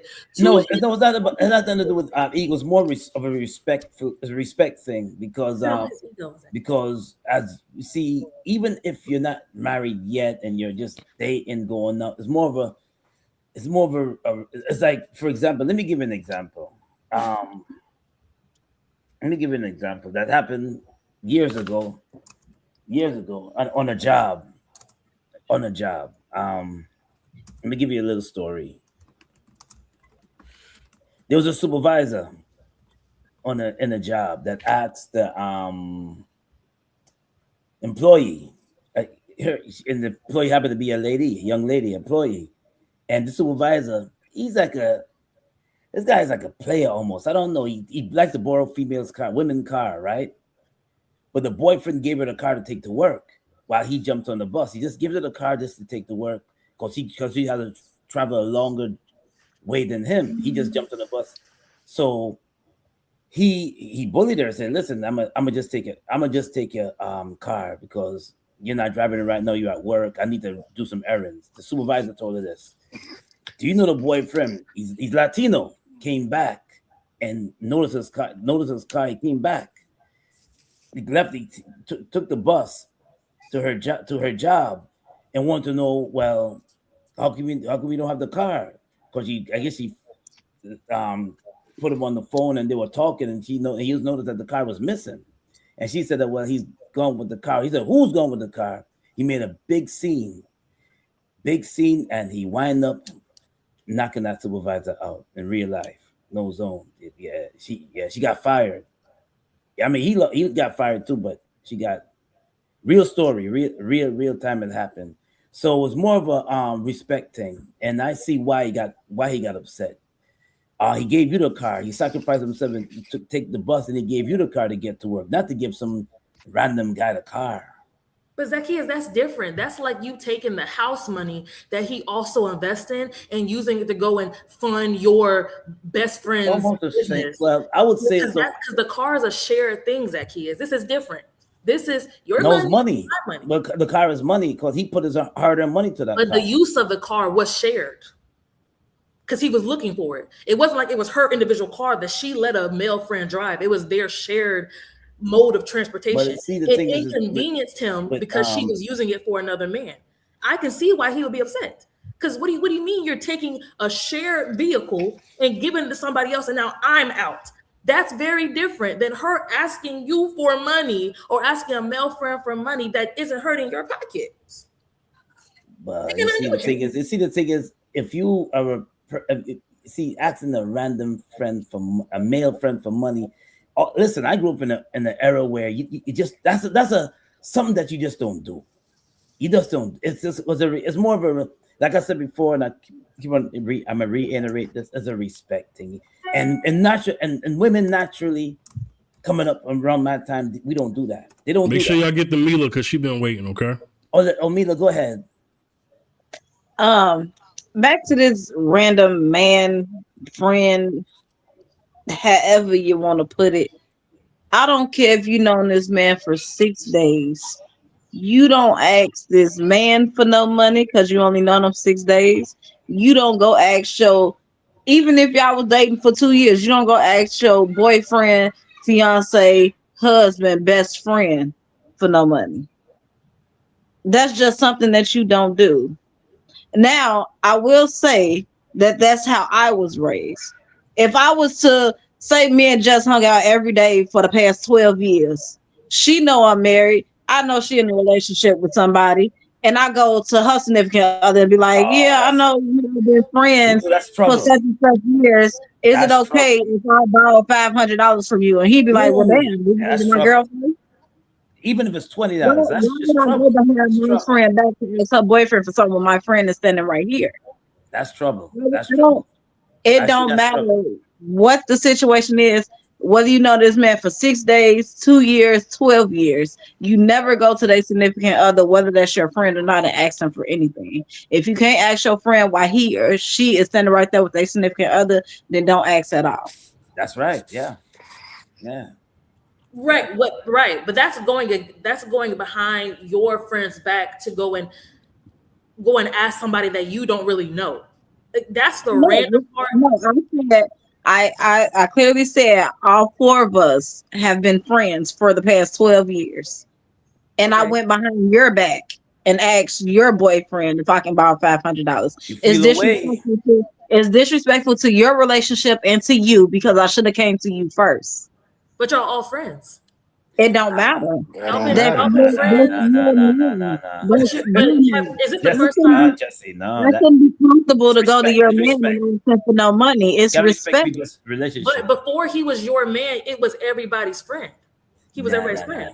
Okay. But this, to me, that's a very different dynamic that Mila is posing, because we're talking about a friend who has no attachment. We're talking about the girlfriend who has no attachment to the guy's friend going there. Or in KJ's situation, his friend who he knew, instead of going to her boyfriend that KJ didn't know, was going to the friend she knew for a couple of years. That is a deep relationship in contrast with the relationship KJ would have had with the man. So I can see why the girlfriend went to KJ before she went to the man she has known for less time. But Mila is talking about we all knew each other for the same amount of time. And now that there's some intersmexing in the friend group, now the dynamics have to change where he was my friend, but now he's your boyfriend. So I can't have the same friendship relationship with him because y'all want to do some in stuff. I don't get that. No, I said if I was to do it, I wouldn't. Me myself, I would not do that. I wouldn't go behind your back and ask your boyfriend, fiance, husband for anything. And I will hope would nobody do that to me, because if you did, you just gonna be asked out. Um, Yes, yeah. And I agree with that. If you don't know the okay. spouse, right? If you don't know the boyfriend, you don't know the spouse, you going around your friend's back to go and talk to their spouse, I get you. I'm valid. But that situation where y'all are all friends for 15 years and then two friends just happen to go off and get romantic, to me, I don't understand how my relationship with him has to change. Because if it was truly platonic, it wouldn't have to change because there'd be nothing about it that would infringe upon your romantic dynamic. I would actually be supporting it. I'm saying that it would mess up the romantic dynamic. I'm just saying I shouldn't be. You're my friend, and say the other guy is somebody, you know. Granted, we all knew each other for 12 years, but that's your significant other before he was introduced. You know him, we know him, fine. But I go behind your back. Like me and you talk, I'm in the whole woo woo, and I instead of me asking you for the favor, I go to your boyfriend, your significant other. That's what I'm saying is disrespectful. That's the disrespectful part that I'm talking about. I'm not saying that you can't do it at all. But if I don't come to you and say something to you first and I go directly to your boyfriend, your significant other, Quietly behind their back. that's because that's then you're bad. gonna be wondering like, what? Well, damn, we just had $900 in the account. What 500 of it go? Yes. And then And you're you didn't sharing even know the I account. asked for it. That's another layer of what Zacchaeus was talking about with this car. They're sharing the car. So you are infringing upon his use of this shared thing by giving it to this random man. But that's a different layer than what KJ and I were talking about in that clip. I don't think it was. Well, okay, real quick. This is getting. We was at the letter A and now we're at letter Q. The whole point is the original point of why I played the clip. Jess originally said, I said married couple. Her response was, I don't think there's any problem asking another man for money. That's number one right there. That could be answered very easily. It could be even not just money. It could be a certain favor. It could be many things that could go outside the realm. What I basically said was, even if, because she brought up, well, what if you're not married? Okay. Well, if you're not married, it's still best practice. This is why a lot of women don't even make it down the freaking aisle. Because Hello. they don't get, because Drop a they bomb. yeah, let me go ahead and do that. Yeah, exactly. You didn't even think about dropping no bomb. Because they don't get that there are things that you need to be doing that's best practice that a man is watching. He's vetting. Vetting happens in the relationship too. Mm-hmm. Indeed. It doesn't just stop after we become official. So there are so many women that think a lot of stuff is cool, right? Think a lot of stuff ain't an issue, right? And all of a sudden, you know what? This ain't gonna work out. What happened? And then now we got to explain what happened because you're waiting to go down the aisle to have some boundaries. So I want to bring this up. And disclaimer, yes, I use Chat GPT. I don't care. Bite me. All right. Mhm. I ask, is it an ego issue for a man to feel disrespected if his girlfriend/wife asks another man, not her father or relatives, for financial assistance? And I quote, not necessarily. Whether a man feels disrespected in that situation depends on why it happened, what expectations exist in the relationship, and how it was handled. A few different perspectives. It could be about respect, not ego. Some men view themselves as the primary provider, or at least as a partner who should be consulted about major financial issues. If their wife or girlfriend goes to another unrelated man for money without discussing it first, they may interpret it as a lack of trust in the relationship, being bypassed on important issue, another man being placed in a role they believe belongs to the relationship. In that case, the feeling isn't necessarily my pride it's hurt. It's more, why didn't you come to me first Or why was another man involved in something that affects us? It could be an ego issue if the man's reaction is primarily, I look weak. Another man will think that he's better than me. People will judge me because my woman needed help. Then the feeling may be driven more by pride, status, or insecurity by the actual impact on the relationship. Context matters a lot. For example, many people would understand the man's frustration if he was financially capable of helping. She never discussed the situation with him. The other man is a friend, co-worker, or someone who has shown romantic interest. The money comes with emotional strings attached. Many people would see the man's reaction as unreasonable if he couldn't help financially. She was dealing with an emergency. The assistance came from a longtime platonic friend. She was transparent about everything. The bigger question, the real issue is often not about money itself. It's about whether the action violated an understood boundary within the relationship. Some couples believe if we need help, we ask each other first. Others believe if someone can help and there are no inappropriate intentions, it's not a problem. Neither standard is inherently right or wrong as long as both partners agree on it. So a man feeling disrespected because his partner asks another man for financial assistance is not automatically an ego issue. It can be a concern about trust, roles, boundaries, or respect. Whether it's ego depends on the reasoning behind his reaction. Which is what I said. I don't, No, you no, it's cherry not. picked. Heck out of No, it's here, not. Jess. No, it's not. Man, you No, cherry picked the no, heck it's out no, of that. it's Jess, not. you better stop it. No, Did I not no, say that if no. he feels like shit, this is gonna make me look weak? Run the tapes back. Because No, I she said picked more if cherries than a this man farmer. is feeling because KJ asked me, why does a man not want his girlfriend to have male friends? And I said, one, ego. Two, because he knows what men do.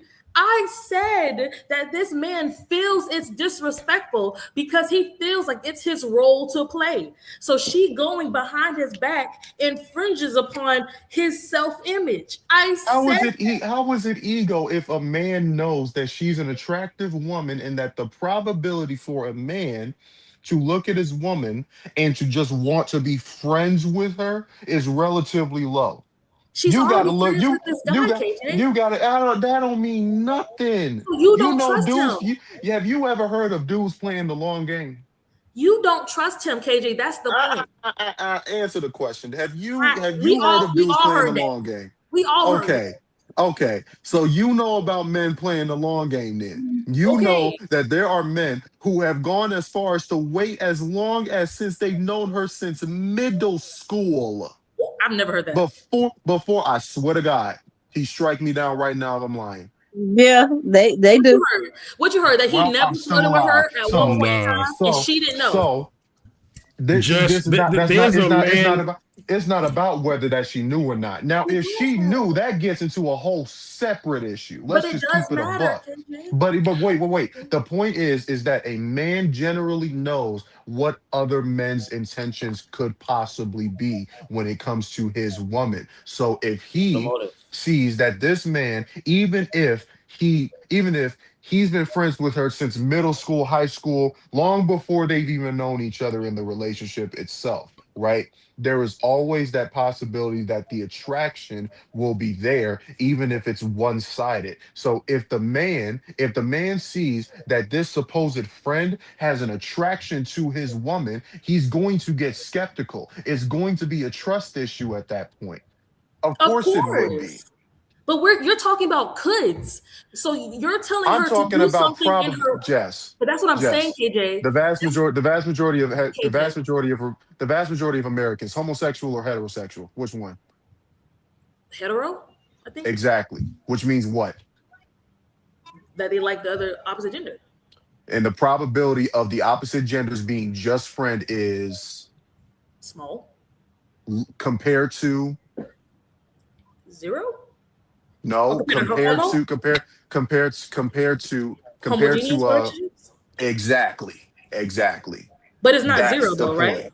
So that's what I'm saying, KJ. Y'all are telling this real person, the girl, to do something in her real life based on the possibility that her friend is actually not her friend. Instead of getting to know the friend, instead of having a one-on-one conversation with the man to see if he act weird around you, to see if he even want to be in the same room with you when she's there, you are going to I'm gonna call it a projection. You're going to assume that there could be a possibility, and because of this possible possibility, she can't act this way in her real life.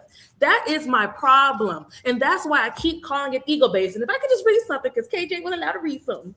This is Merriam-Webster. Ego is Why the you say it Latin like that? word. Ego is the Latin word for I. So if a person seems to begin every sentence with I feel disrespected. I'm the leader. It's my job. Okay. It's sometimes the big sign of an ego. It was originally the Sigmund Freud who put ego in the popular blah, blah, blah, blah. The rest of us generally use ego simply to mean one sense of self-worth, whether exaggerated or not. So when I'm talking about this man does not want his girlfriend to do something because he feels it will be disrespectful, because his self-image of being provider is tarnished, you cannot tell me that by the definition of ego, it's not based in ego. Because again, this is different than the friend actually wants your girlfriend and you know that. And then she goes behind your back to ask him for money. We would all agree that that's bad.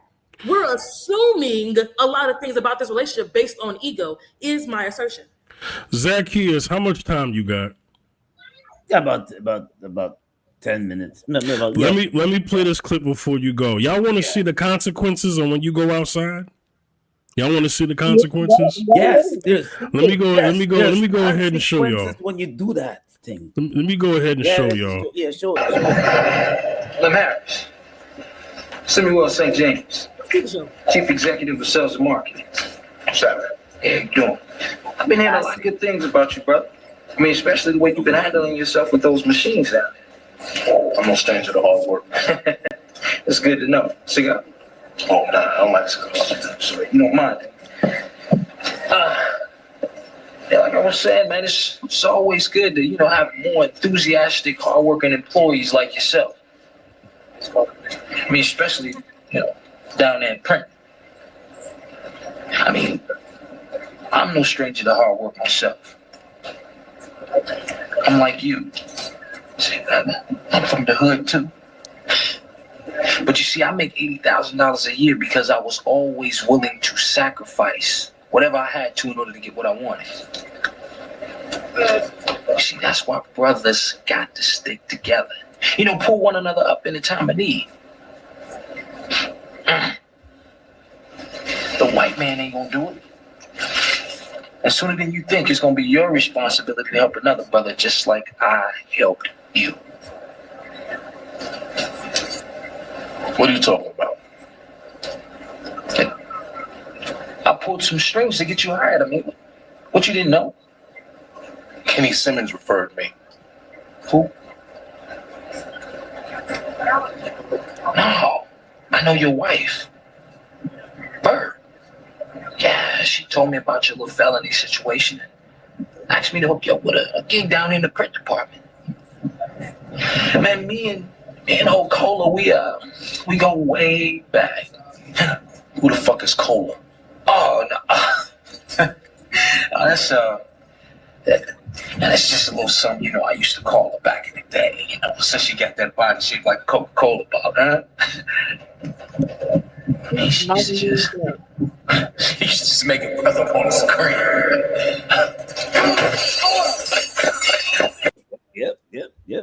Yep. As he should. Movie is a classic. That's the classic. Wait. What she said? What she said? He should beat him up. Okay. I thought you said as she should. I was about to say, huh? Mm-hmm. That's a classic. Soul Food is a classic. Exactly. He got knocked the freak out.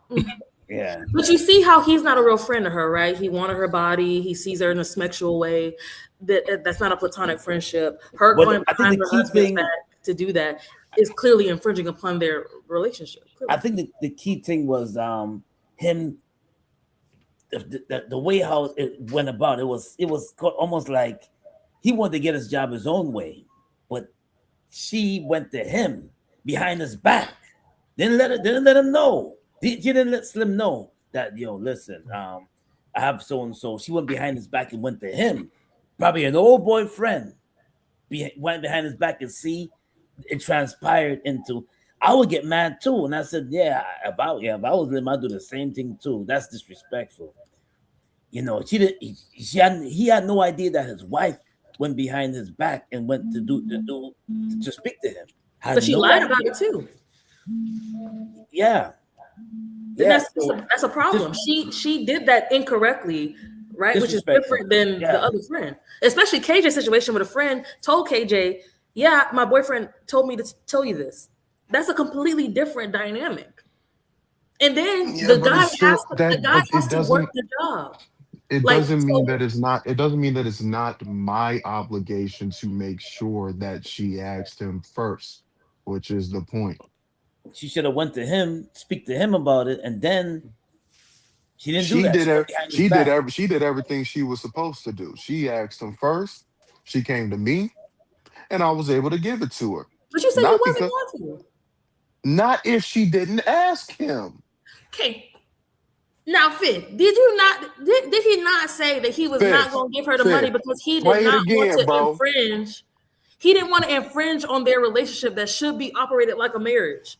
And so he was going to be cautious about giving her money. That's why we was even in that scenario. That's why I literally said, she asked me if I could loan her some money.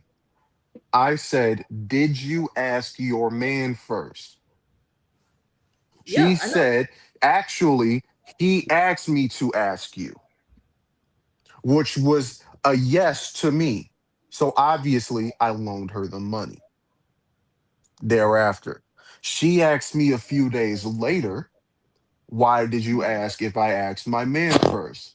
And I said, because it's disrespectful if you ask me without his knowledge. If you didn't say anything to him and you just jumped left field and went straight to me, whole time, I ain't got no obligation to you. You not my shawty. Your daughter is not my daughter. Your daughter is my goddaughter. Big difference. I don't have to do anything for you. I do things for you out of the goodness of my own heart and because I care for you. The reality is that had he said no, I would have said no. Because then it becomes an issue not only within the relationship, but then it becomes an issue between me and him. And I really do not have the time nor the patience to be throwing bombs with another dude. I'm too old for that.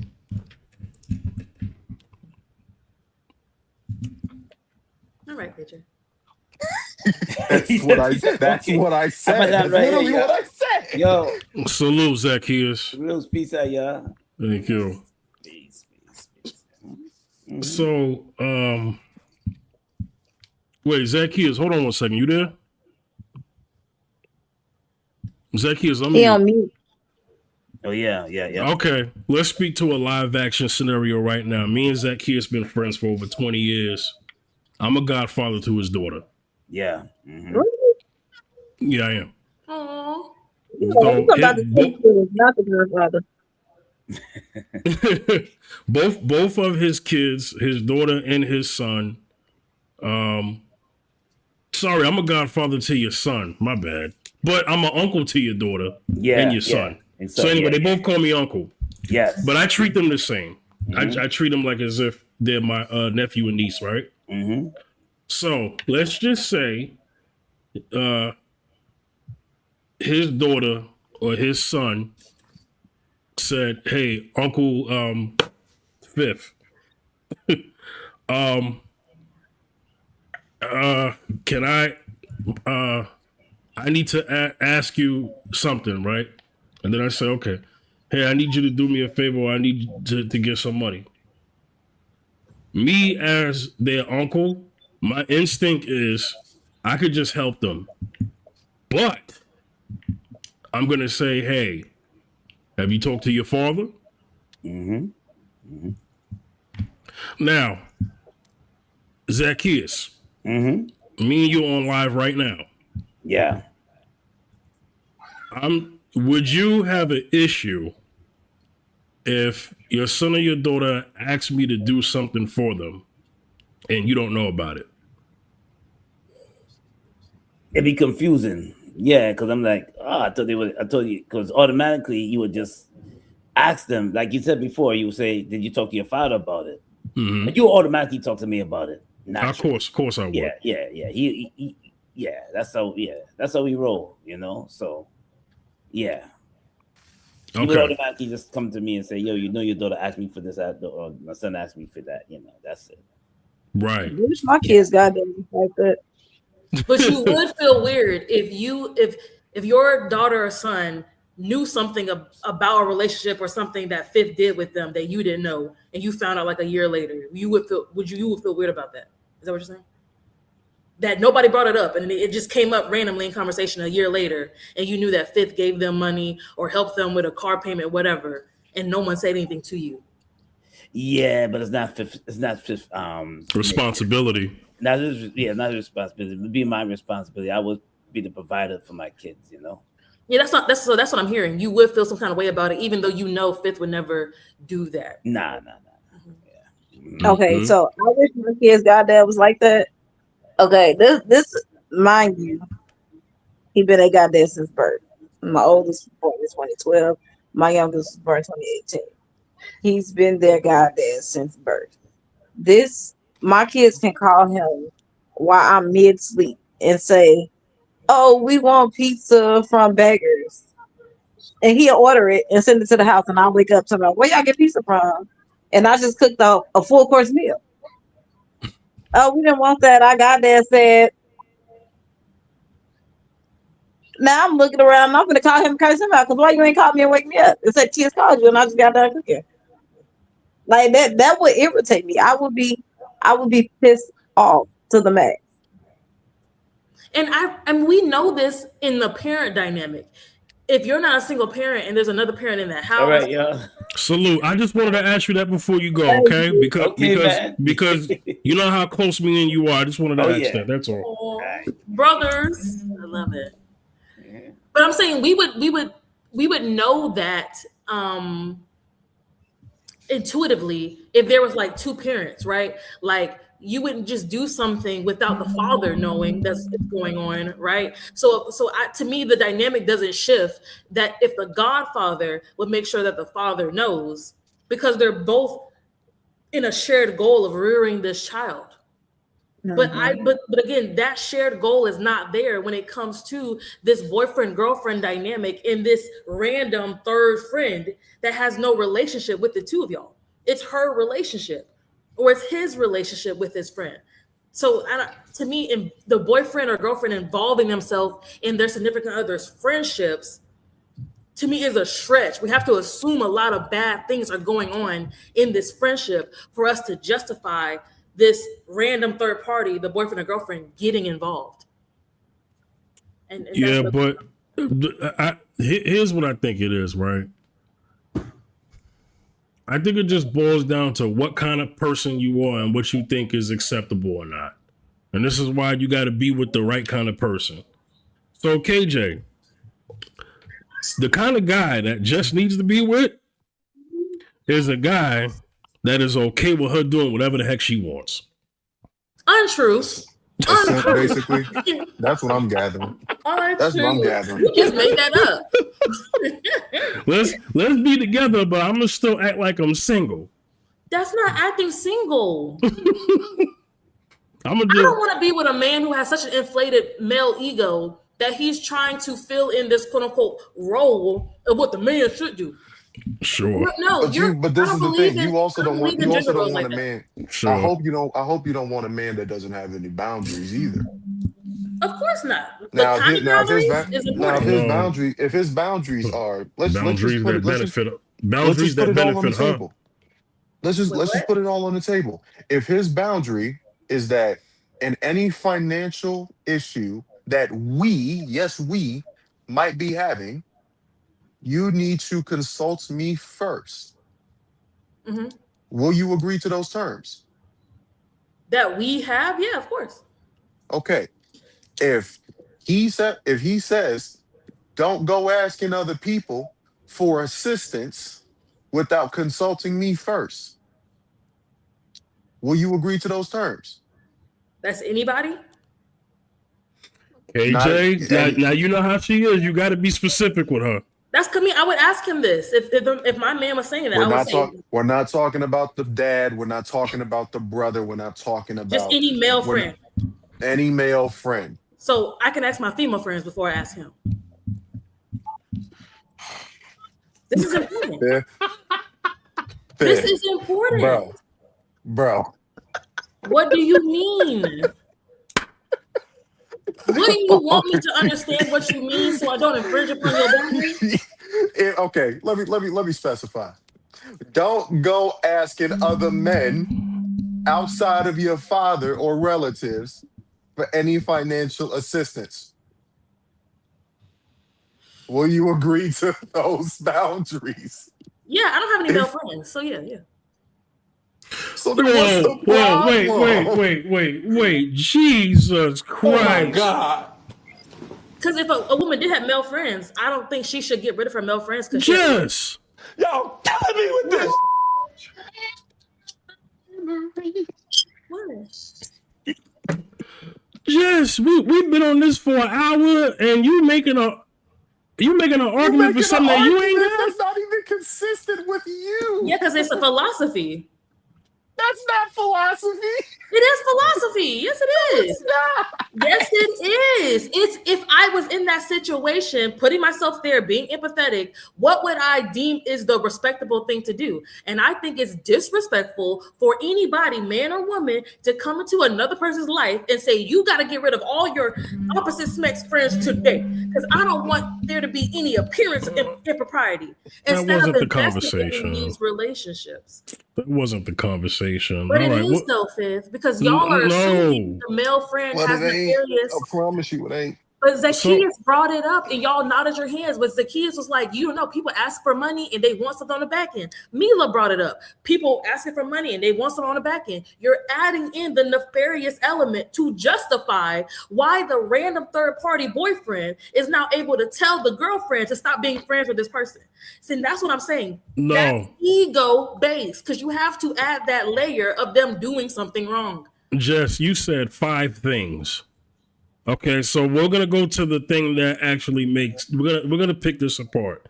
No one said on this panel that you got to get rid of your male friends. That's number one. So when we're making this when we're summarizing this conversation that we just had, let's make sure that I think I know what our next topic is.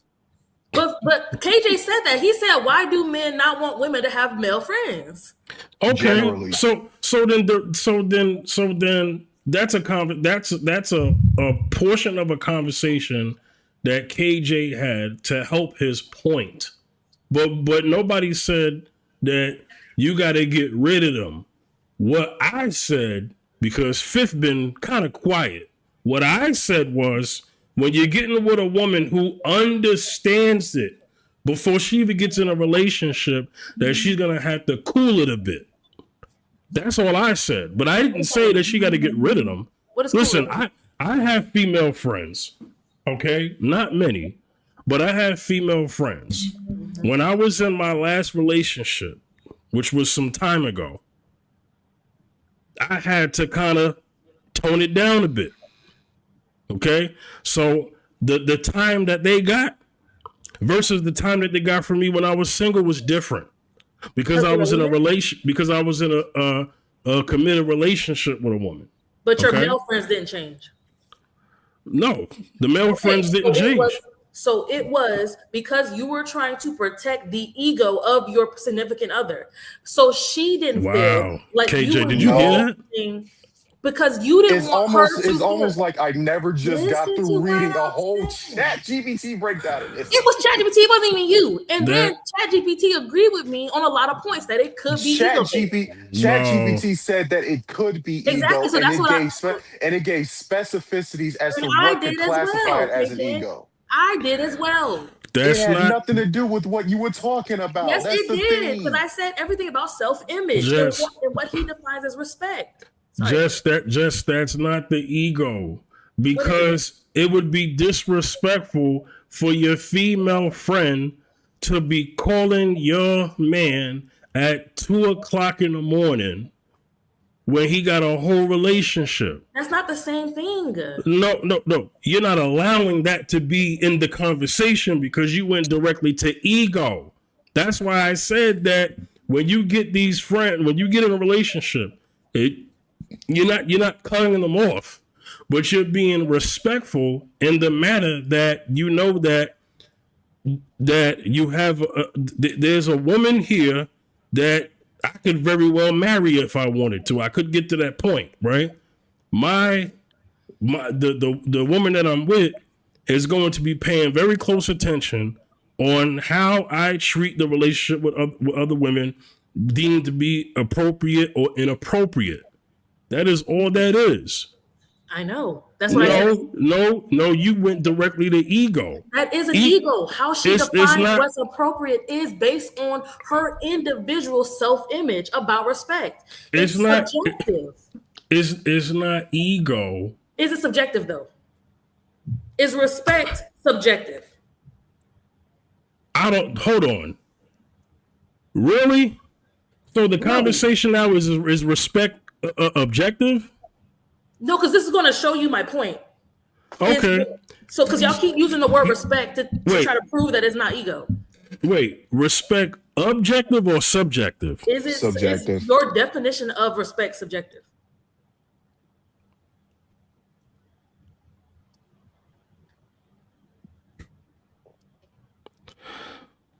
One second. I hate this question. I hate it too. Why y'all hate it? Because okay. It's borderline disingenuous. Let's do the definition of subjective first for the audience, right?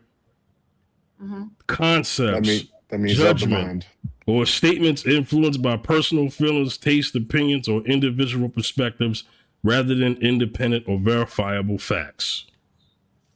Okay. So, let me tell you where I stand with that. Okay. When you're in a relationship, are there feelings? Yes or no? Oh wait, I'm being disingenuous because I'm asking you a question with a question. I'm not gonna say it's subjective. It's not subjective. That's my answer. Okay, so it's universally applicable and objective. So if I call my friend, so there's black people who everybody believes the N-word is just a colloquialism that can be used. There's no black person ever who feels disrespected when another black person calls them the N-word. I do. So there's no other black person who doesn't believe in this whole reclaiming the word thing. They find it to be a disrespectful word used, regardless if it's between black people or the white T person. And this is a clear example of how even black people have a different. Why are you saying white T on YouTube? I don't know. You can say white on YouTube. Okay. Juneteenth, fight the power. Okay. I ain't scared of y'all. But I'm just saying it's an example of how we all don't have the same definition of respect. So it is subjective in its execution. So I'm not saying the man can't have the value to not go behind my back and talk to another man because I see that as disrespectful. I'm saying the reason he sees it as disrespectful is because it is his ego. It is his self-image. It is his worth. It is subjective. Yeah, but you're saying that in an absolute though. Thank you. This is where you're losing it, Jess. Okay. Right. There are no absolutes. So you could be subjective and objective, and there's still no absolutes. But we just said that respect was subjective. Even generally, that would be incorrect. How? Y'all just said it's a respect thing. And we just agreed that respect can differ depending on the situation and the person, which is subjective. So if a man is saying, I don't want you to do this because it's disrespectful, that's a subjective reason based on the I. Again, I'm not saying it's good or bad. His understanding of respect, or what he deems to be respectful and disrespectful, may be subjective to him. But whether or not it's actually disrespectful to him is where it becomes objective. If he feels if he feels disrespected by said thing, then he was objectively disrespected. That's the thing. Based So on his honest opinion. even though you're correct, respect is subjective to the individual. You're 100% correct to make that statement. The fact that he was still disrespected is where it becomes objective, even if the intentions weren't there. This person could have all the intentions in the world. They just wanted to help. But the reality is that they weren't being helpful at all with their execution, and they actually made it worse, because now it brings into a bigger issue. Why are you going to another man about financial issues when you should be consulting that with me first? Especially understanding, like generally in most relationships, the man is the one bringing home most of the assets. But Well, KJ, you just told us that feelings aren't facts, though. You say that a lot on panels. That when people are like, "I feel this," you're like, "Is that rooted in any fact?" Like no, it we can depends. debate your feeling all That day. that's true. That only depends on the context in which we're talking about it. Yes, I could Jess. say I could say some I could say I could I could say something a fifth and it not come on any means of disrespect whatsoever. But let's keep it a buck 50. Even though my intentions was jokey, if I call him a bitch, what do you think his reaction gonna be? He might get offended, which is Duh. subjective, right? No. Fifth, How is it not? fifth.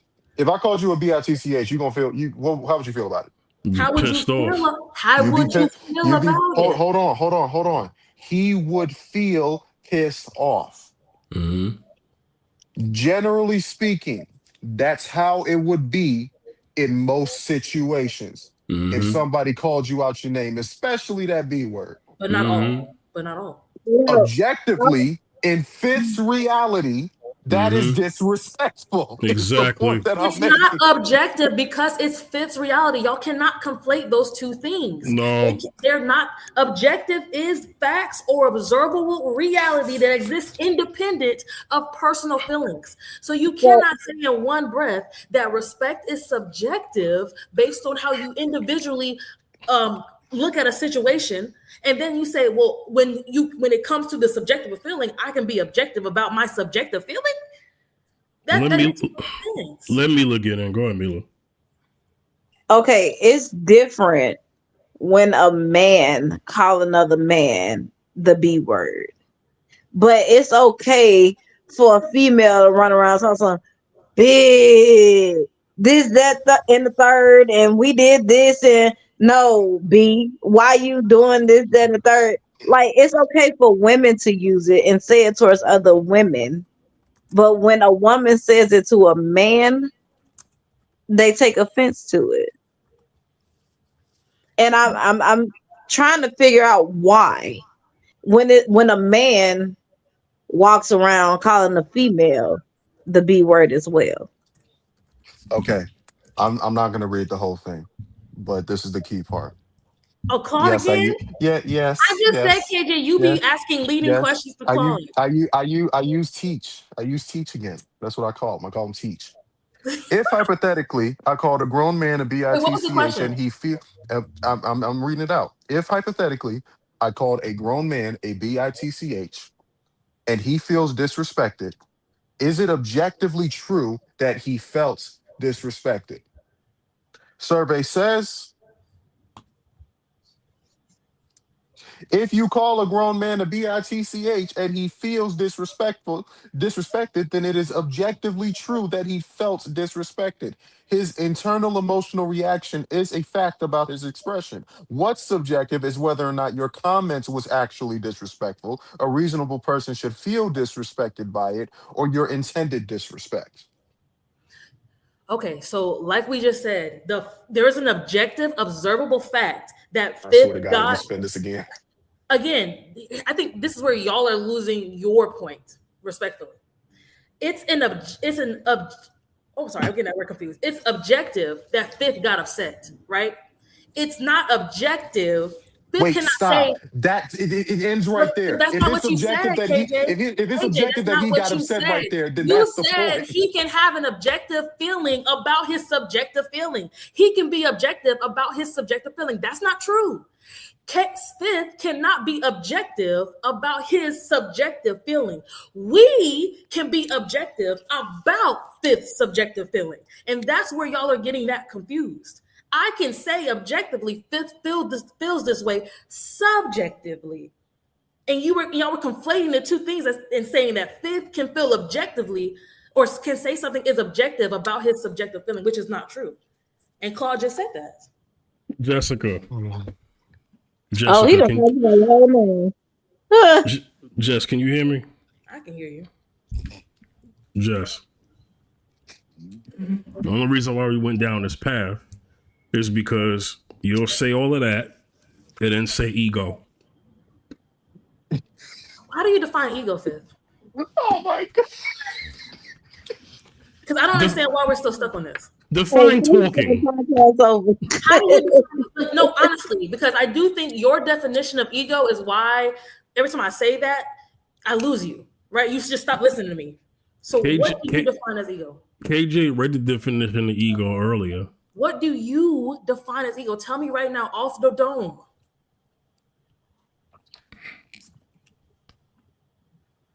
What are you looking up, Fifth? What are you looking up? Tell me how you feel about ego right now, off the dome.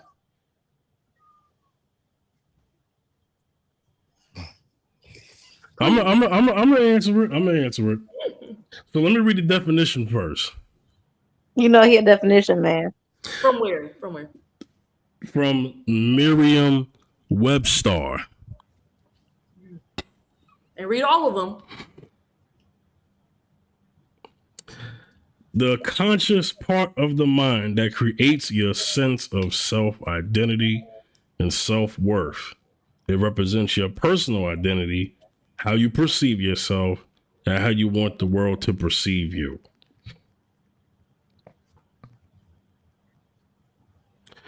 A healthy ego, a balanced sense of self-confidence and self-respect that allows you to make rational, grounded decisions. Inflated ego, often referred to as egotism.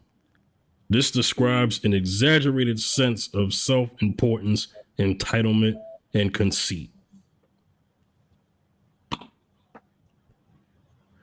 So, if I am respecting my wife, my girlfriend, because, you know, the girlfriend part came up, right? The non-married couple part came out, right? Me personally, and most people in my community and my culture, and if you surveyed most people, they would say that it's disrespectful for a female friend to call their friend who's in a relationship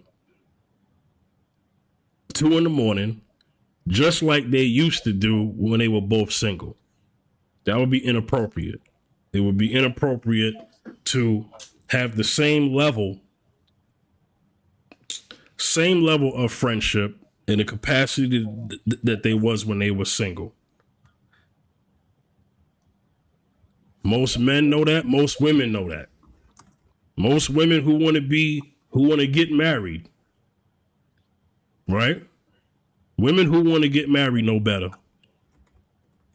Wow, that's crazy, Fifth. No, that's fact. Women who are pygmies. Women who are pygmies, probably. What? No, women. No. But that's why. That's why. Oh, that's right. Ridiculous. Doesn't work. Go ahead, Mila. No, I said, can you repeat what you just said about women that want to get married? Women who want to get married are gonna know that it's disrespectful for their female friend to call their man at 2:00 a.m. Yeah. It is disrespectful. Mm-hmm. And common sense ain't common, y'all. So it's not. Hey, you know what, KJ? Majority rules for what? You know how they say you got to know your audience. Yeah. Remember, Jessica will call a woman like that a pick me. But Man, Jessica, I guess just hate what? how I just hate how definitionally inaccurate that was. That's not How? what a pick me is. Right. How? Jess would call a woman like that a pick me, but guess what? Pick me's get picked. all They, the time. is that the good thing though? That's the point. But wait, no, Your no, no, No, no, whole no, no, your no. whole Correction, business is correction. getting picked. there's There, there, there's there. pass me's. KJ, The you know a the bunch of pass me's, That's right? hilarious, Fifth. Oh yeah, I know plenty of skip me's. I know Yeah, plenty of skip me's. skip me's. There we go. There's a lot of skip me's out there. Pick-me's are not good for men, so y'all should not be writing as hard as y'all are for these women who are No, the no, no, reason no, why no, y'all no, get no. set up. Y'all get set up in the hood because of a pick-me.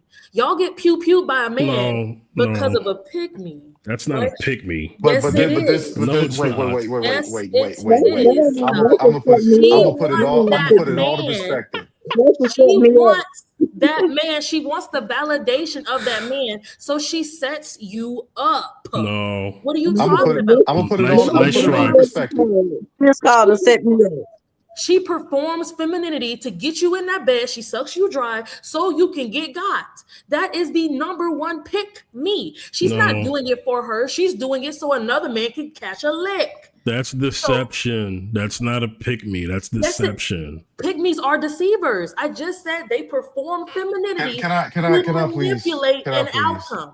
That's literally what It literally does not get any easier than this. Please, just give go me ahead, 2 KJ. minutes. Give me 2 minutes. You don't know 2 minutes. That what you're labeling as what the men that gravitate towards a pick me isn't really a pick me.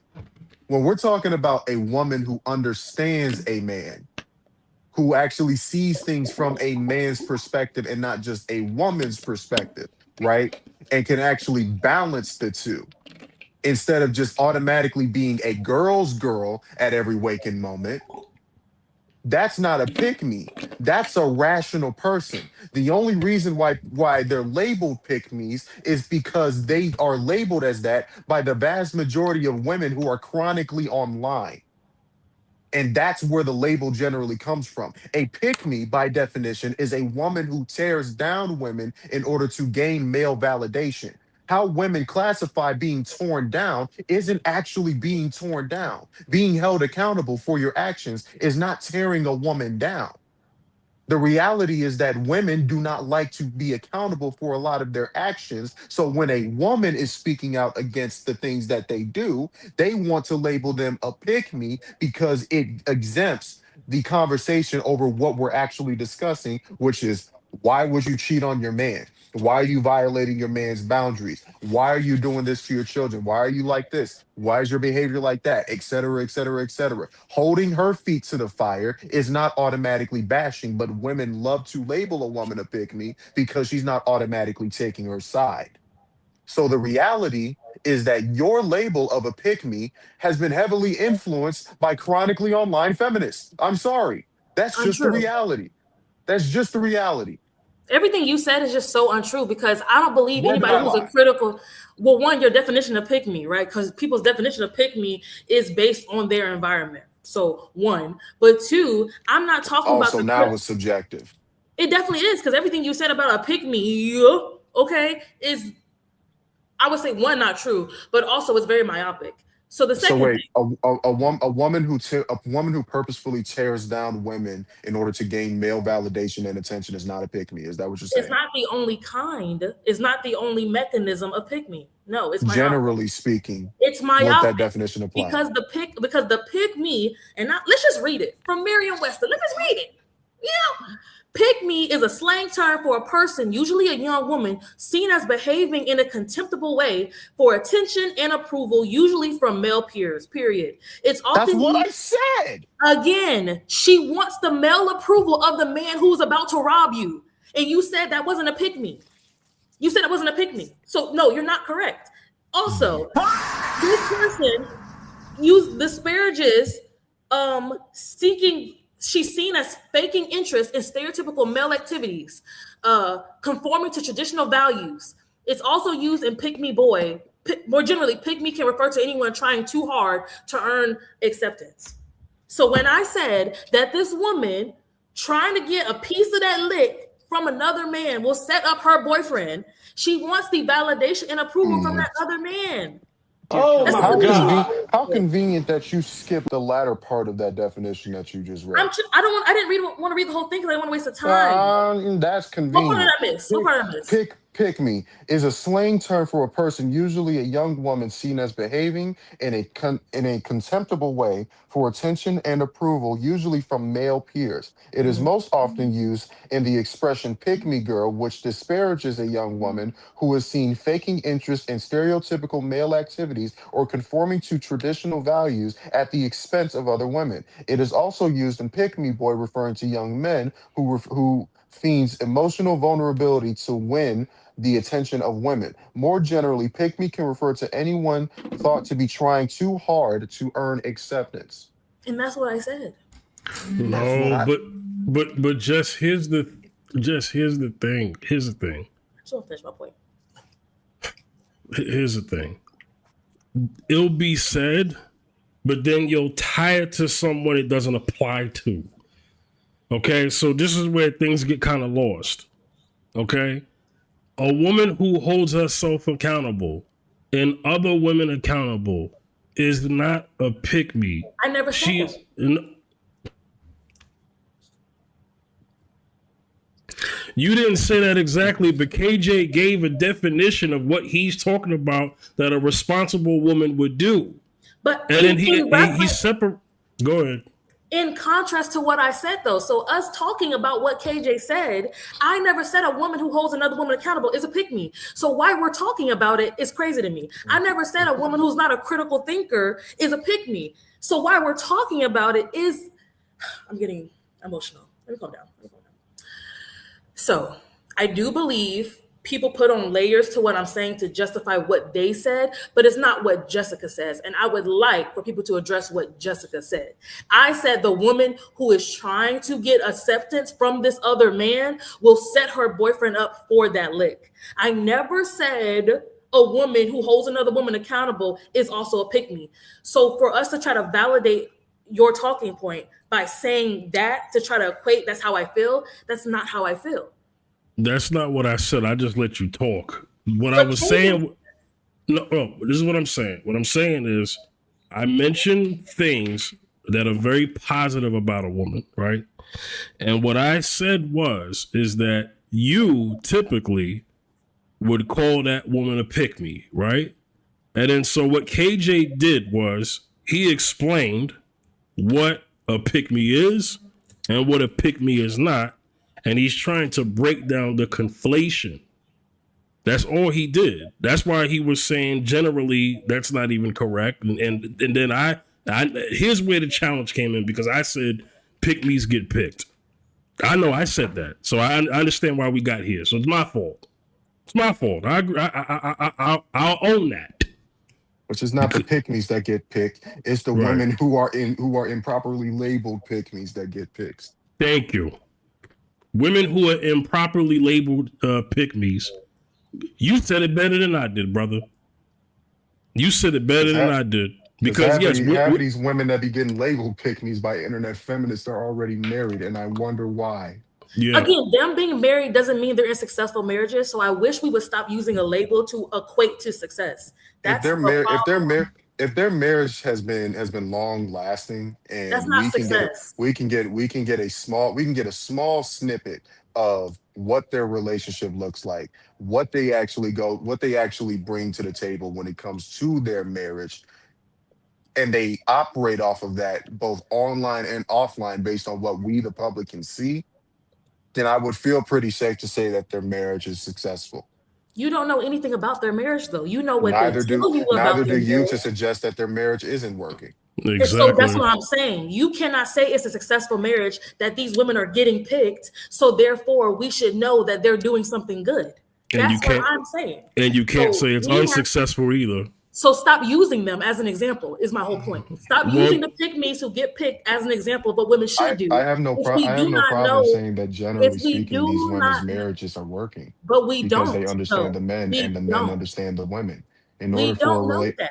relationships that generally work come from a man and a woman mutually understanding each other and tailoring to each other's needs appropriately. That's how marriages work. You're assuming And a if lot. it's the opposite of that, then we'll see just how that relationship isn't prospering in the way that it ought to.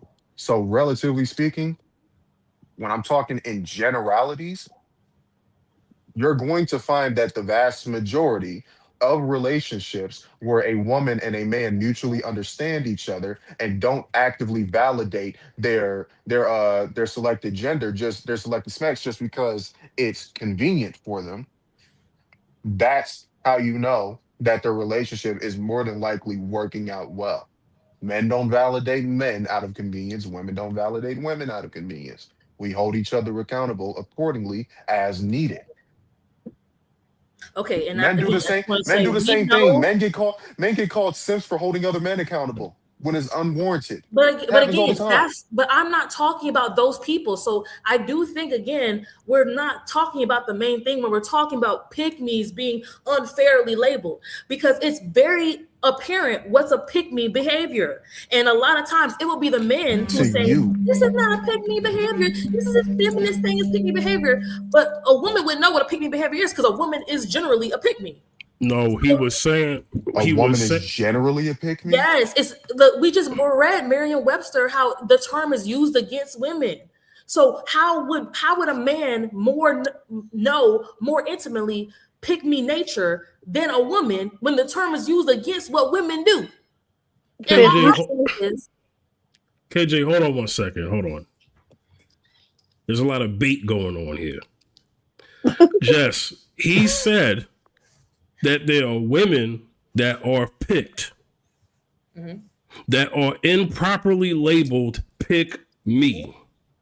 And what he's saying is that that's not fair because on the internet, a lot of hardcore feminists are calling them pick me's, and usually them hardcore feminists ain't got no man. So he's saying that's the issue. And then I brought up the whole thing about skit me's. And what he was saying is that a lot of skit me's improperly, because they didn't get the results in their life, improperly label women who maybe need to be looked up to, call them pick-me's because something didn't go right in their life. What we're saying as men is we generally do not care who y'all call a pick-me. Because if she is a good woman, an upstanding woman, a righteous woman, and a feminist woman calls her a pick-me, then come here, let me put this ring on your finger, and then you could be my wife. and be a slave to his male ego when he says you can't have no friends. Boy. Tone down your male friendships because now you're his woman. One more time. I'm about to rage quit. Yeah. I'm about to You rage are his quit. new favorite employee. You are his new favorite employee. Jess, let me tell you something. You are There's no consistent. shot. She is definitely consistent, boy. I tell you that, boy. Boy. Just how? Love that. I just need to know how she got there. That's what I want to know. Love that. And the fact that y'all don't know is the problem. Is why y'all can't accurately identify who's being called a pick me for real and who's not. And that's my point. That's y'all fault. Y'all That's the one the that women's like throwing it fault. around. Men need to get out women's business. Throwing it around like wood Men chips. need to get out women's Y'all business because label y'all around don't like know what wood y'all talking chips. about. Y'all don't know what y'all talking about. You Mila, can't go ahead. say you can't say men need to get out of women's business when women are always in men's business. Like what? You can't say What? that. What men business? Checkmate. Let the church say. To tell a man what to do with his time, as Let long the as he church say. you and his kids, that's already matter. I don't care. Not that man case, man. I don't care if this man spent 12 hours on the game. You got 2 of them hours before he got on the game. That's when not he got on business. That's man business. Okay, we would not say that men's business is being on the game 12 hours plus a day. I wouldn't make that a gendered statement, though. That's not men's business. Outside having a conversation with the men. A woman should not be in tuned in that conversation. She can't enter a conversation with a group of men? No, it's a group of men. Why are you there? Because she has an opinion. What if she's allowed to be Now there? she taking it a step further. I don't mind a woman being involved in a Again, this is conversation very as long as she can different intellectually than her engage. saying, "Hey, I want to talk now," and she interrupts their conversation. But a woman, there could be one single woman in a group of men having one conversation, though. To say that can never exist. Oh is wait. No, The reason why the reason why with the my re- husband or boyfriend having a conversation with his friends and their other friends. I would never sit in that conversation and their girlfriends, wives, fiance are not there. Why am I in y'all face? Your Let me go. boyfriend is there. Are you not standing next to him?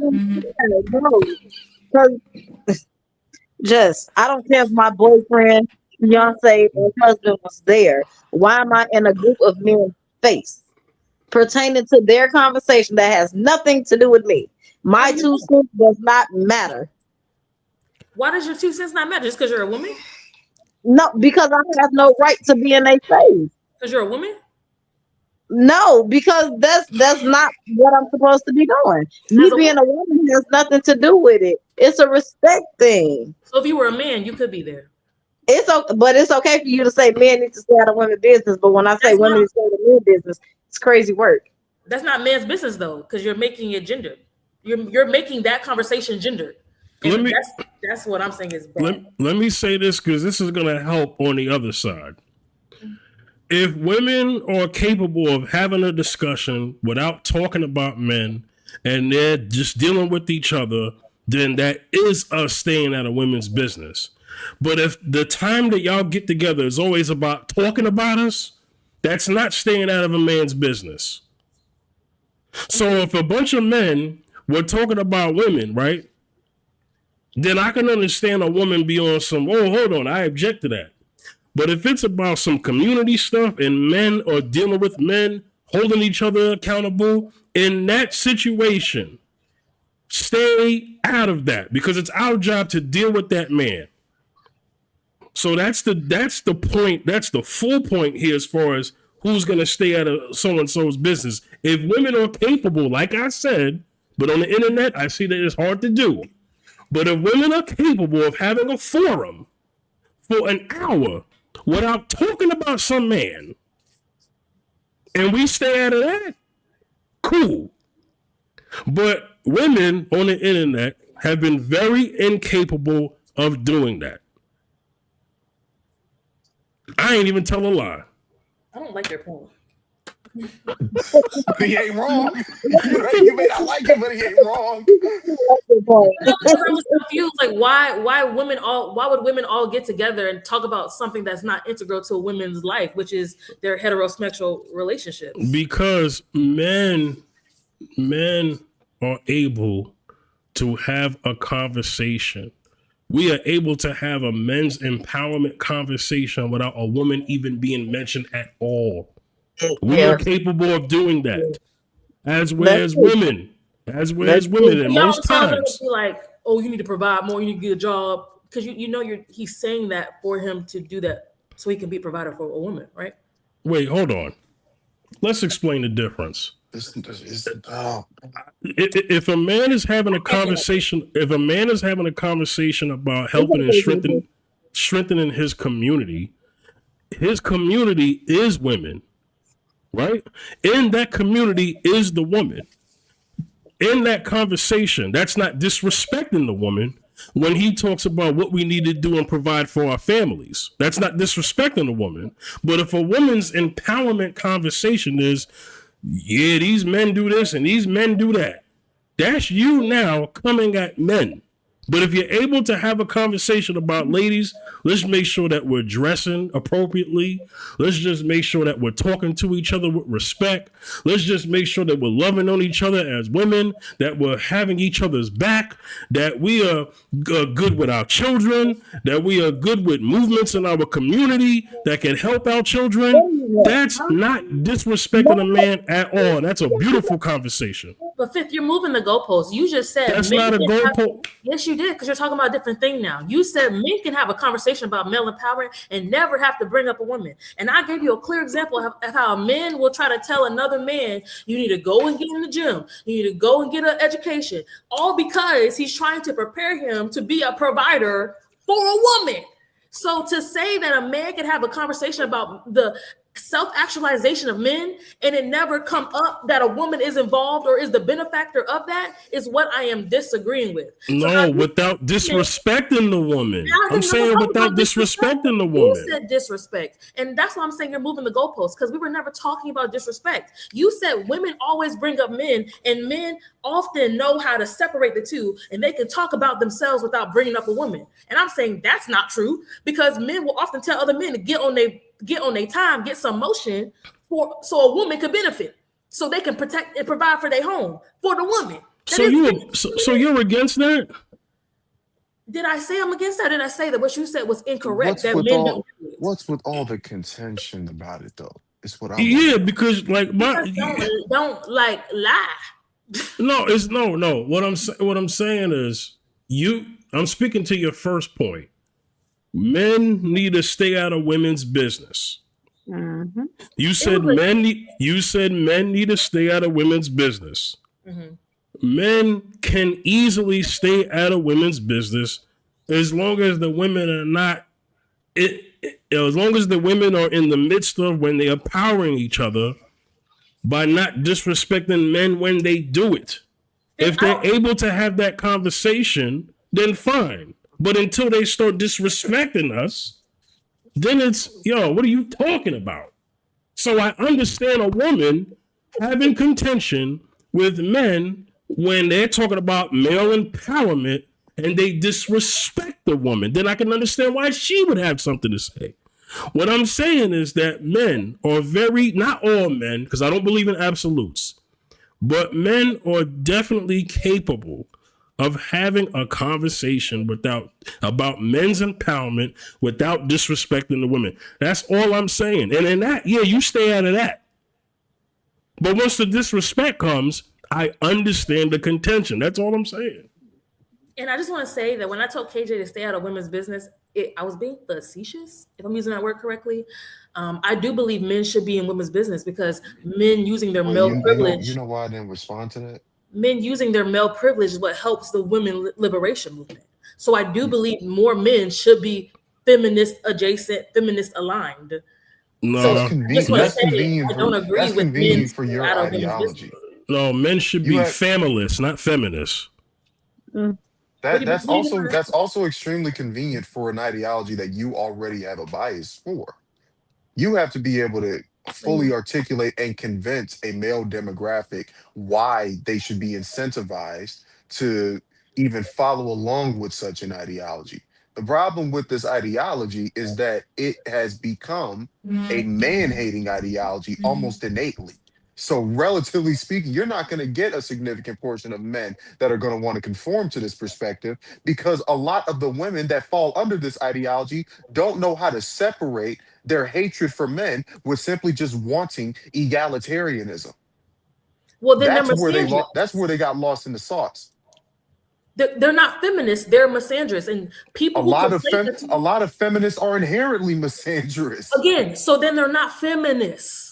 So just because they use the label, you don't get to tell them that. Yes, we do, because we know the tenets of feminism. Yes, we do. The same way us as Christians could look at somebody. There are a multitude of tenets that fall under feminism, depending on the way. There's very specific tenets. It's not that large. It's not large. And there's clear waves and there's clear objectives in the waves. What I'm saying is, even as Christians, somebody could use the word Christian, and yet when we look at their lifestyle and what they do, we can say, you don't act like a Christian. And that's what I'm saying is to the feminist thing. There's a bunch of women online who use hot talking points or labels like feminism or feminist, and they're really just misandrous. Real feminists don't claim them. Was Amber Rose a feminist at one point? Yep. I don't know if she actually know. I know the answer to it, but I'm asking you to be fair. I don't know if she ever claimed herself to be a feminist. She did during the On a slut walk multitude of movement. occasions. During the slut walk movement, she did. Okay. She claimed to be a feminist, and she said, also said it on national TV. Okay. yes. And so She what? also It was long before she went down the Trump route. right, because when she went that route, then she disassociated herself from feminism. But during her slut walk movement, she said that movement was about women's empowerment, and she said that she was a feminist.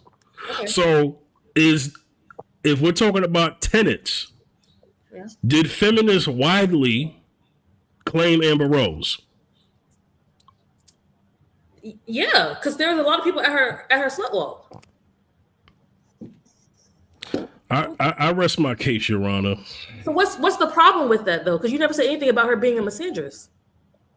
No, I'm not even going to the misandrous part. You're talking about the tenets. So if in the tenet is about her saying that being a slut like she says it is part of the tenet, and if we're going to whether there's rules or not rules, I said my opinion of feminism right now, as of today, is the Wild Wild West, because some would say this is feminism, some would say this is not. So I'm asking if women claimed Amber Rose as a feminist, because at the time Amber Rose was a self-proclaimed feminist, and did feminists support the slut walk movement that she had? I'm sure they did. Okay, what'd you just say? I support the slut walk. I support the reason why they did it. I support free to nipple. Yeah, what are you talking about? And that's the feminist part of me. The choice. Yo. What do y'all think the slut walk was? Because what I know slut walk was a protest against rape culture. Fifth, I'm risking no longer being allowed in your podcast anymore. But you just showed me how morally bankrupt you are. There's no way you can say under the same breath that you're a Christian while also simultaneously supporting the slut walk movement. What was it about then? What was the slut walk about? You tell me. You tell me, because you're the one who says. No, I'll be 100% honest with you. My understanding of the slut walk movement is probably lackluster, because I haven't heard that. I haven't heard that in a long time. But I don't want to get it wrong, so I want to just make sure that we're on the same page. Why don't you just tell? What's the slut walk movement? What I understand about the slut walk movement. What I understand about the slut walk movement was that it was a protest against rape culture, the derogatory words used against women, and just like assault in general against women. That's what I understand. And it was sometimes done in tandem with free the nipple, because they were saying how men could be naked and it be considered fine, but women can't be scantily clad to work out. Like men can have their nipples out, but women can have their nipples out. But I do think they're different. Okay. But the slut walk was about ending rape culture, right? And how could anybody who's a Christian not be for ending rape culture? That's not what it was all about. How was it not all about that? Prove that to me. No. Listen to me carefully, Jess. Jess, you had me so mad I couldn't even press a button. Good. Okay, Jess. Why are you mad? It was included. Yes, Jess, it was included, but it was a list of things. Nobody has an issue with protesting against grape culture. We still have to say grape on YouTube. Okay. But it was also about the double standards, about men racking up bodies, but not being called what they're called for it, and women racking up bodies and being called slut. Yeah. She called it slut walk because she says it's okay to be a slut. That's actually part of her and what's the other one? Black China. That was actually part of when you actually look at one of the old footage. They're actually saying blah blah blah. It's okay to be a blah blah blah. It's okay to be a da da da. It's okay. You know what I'm saying? So they're basically saying, "Oh yeah, you could do that. That's cool, right?" So the reason why I asked the question is because if women are in a forum, because this is what happens, and this is what I see with women being inappropriately called these names. I find it very interesting and very peculiar that women who are wisdom based, teaching women how to uphold standards, that they will be called a pick-me. Okay? That's what happens to a lot of them. But you know what? Amber Rose said that she kind of had some regrets with the slut walk. She did. And you know why? You know when she said those regrets came? When somebody introduced her to Christ Jesus. What was she regret about? Don't end there. What did she regret about it? She regretted the title. Okay. She regretted some of the things that got, as far as like in terms of like the image of it, how she carried herself, how other women carried themselves at the time. But she also admitted that her background, because she's an ex-stripper, she's an ex a lot of things, that a lot of that was because she didn't want to get called a slut. And she knows that there are women like her, so she wanted to give them a platform. Like ex-strippers? Feminism protesting against grape culture is a fantastic thing. That's not an issue. But Amber said, you know what? Let me create this because I don't know if feminists are gonna want to call something a slut walk. So let me just lead a movement, because I'm part of the feminists that may possibly get left out in the cold. So let me do a protest for these kind of women who are like me and my lifestyle that I promote at the time, because she promoted a promiscuous lifestyle. What she didn't want was the fact that she didn't like the double standard. I should be able to do what a man should do. Mm-hmm. Right? She started to slut walk, though. In terms of giving up her body. Say it again, Jess. Are you saying she started a slut walk? Because that's not true. No. I never said that she started the slut walk. I'm saying that she definitely was a proponent and a what do you call that? I guess you could say somewhat of a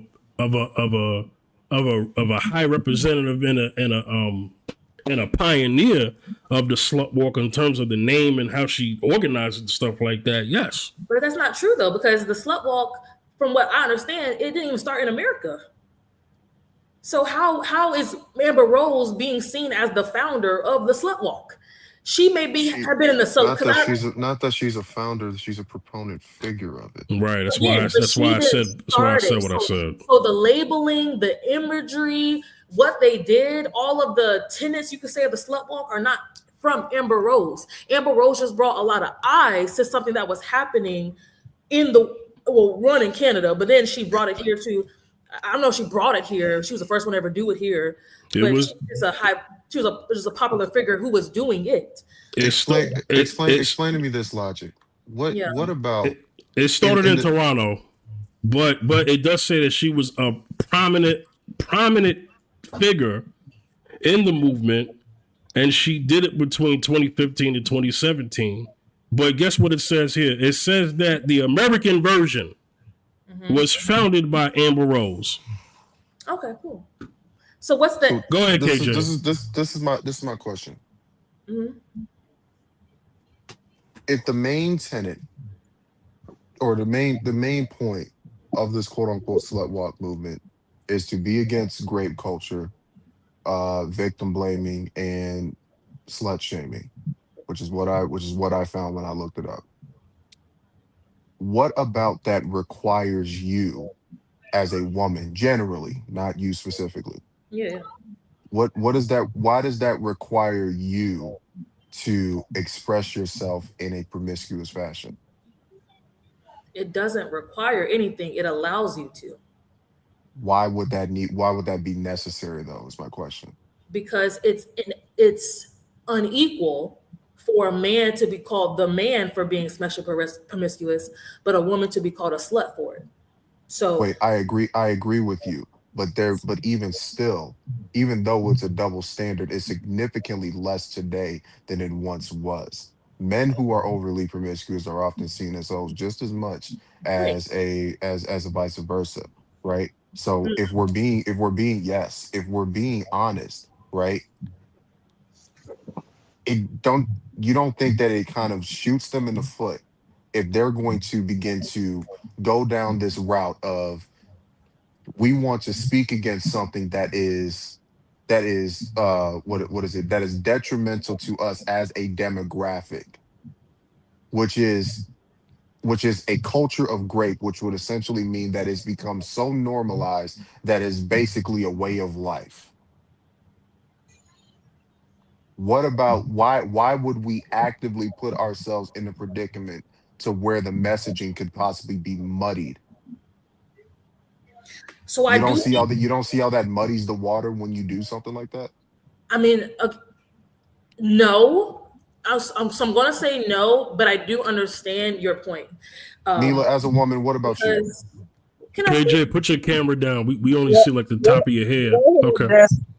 I'm gonna forget my point if I don't finish this. I understand why a person would not like the term slut walk. It's provocative. It gets the people going, right? People are using it to rile up emotion. Um, the same way people use defund the police. And Barack Obama said, hey, I agree with us removing certain funds and putting it in social programs.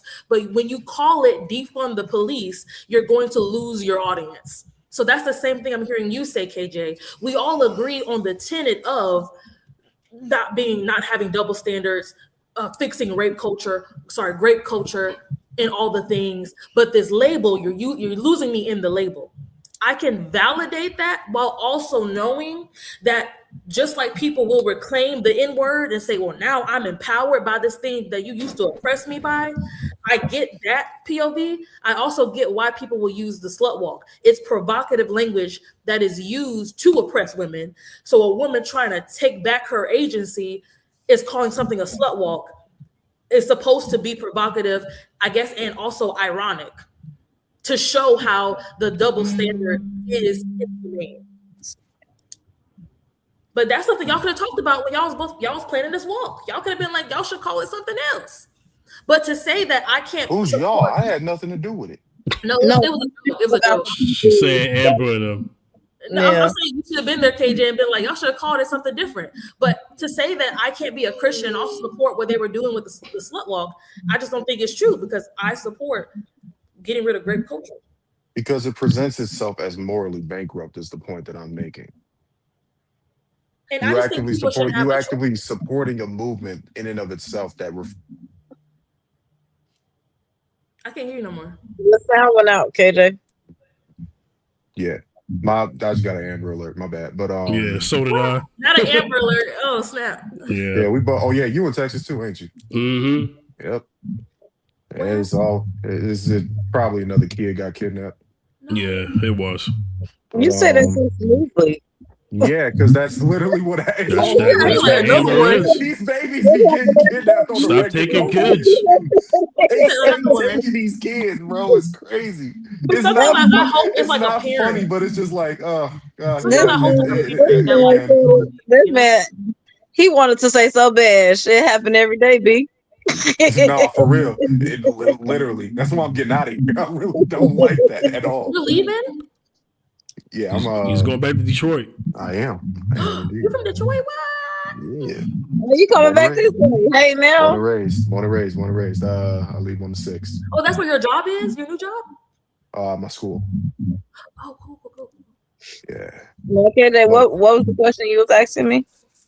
But yeah, like what do you, as a woman, in your perspective, do you find that to be the branding of it to be weird? Like you're okay with going against great culture, right? But when it comes to the label of it, the label of the movement, do you think that it serves a beneficial purpose for for women as a whole, Um, or no, not as a whole, only because the name itself is degrading.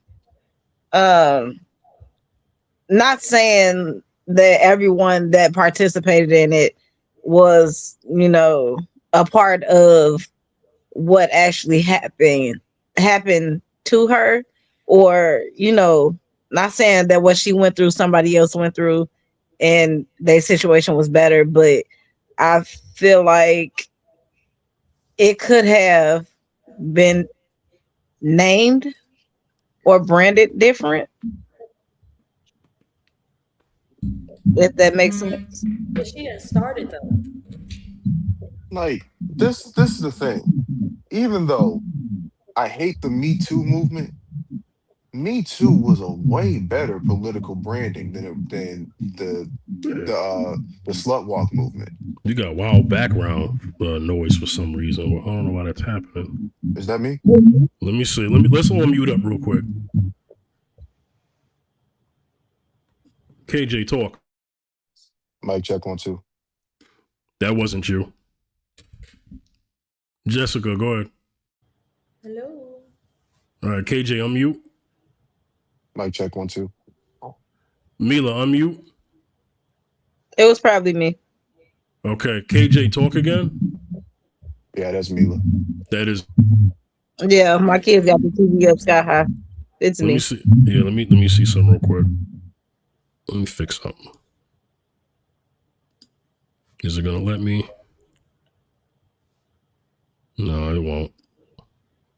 Anyway, okay.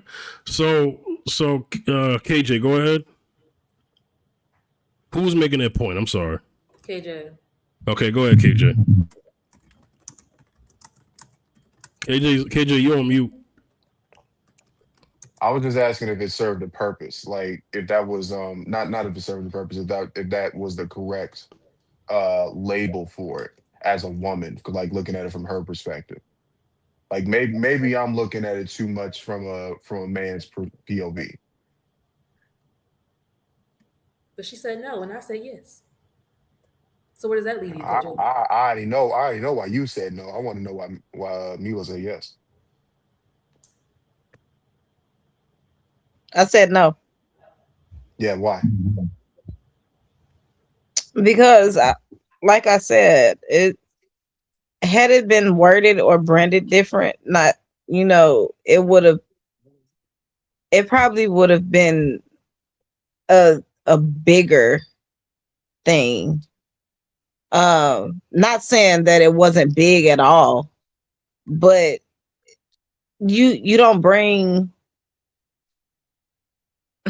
I don't even know how to word it without saying the wrong thing. I want to say not a lot of positivity came from it because she's still receiving backlash. And this is the thing. Two things can be true at once. You can advocate against a particular thing that you find to be morally wrong while simultaneously not being part of a certain movement because it could be in contradiction to your morals. I'm against grape 110%. You wouldn't be able to pay me $1 million to be part of a movement called the slut walk movement. And that's you. That's ridiculous because the values it just contradicts in and of itself. I can't support I can't support if hypothetically I was a woman, right? But I still had the same mother that I have now. There is absolutely no way, not a chance, not a snowball chance in hell, that I would even feel that it's appropriate for me to be of claiming to be part of a movement that is self-denigrating innately. People say that about Black Lives Matter, though. I mean, you could I say mean, this Black about Lives me. Matter is self-denigrating, but we're not. That's not the How was that conversation that we're self-denigrating? having. Oh We'll have crap! that conversation later. We'll have that conversation later. It's irrelevant. How was that? But How? That's an easy answer. How? How is the I'll answer that. label? I'll answer that question if fifth allows it, because that can Go get into go a whole nother go rabbit hole. go ahead. I'll be right back.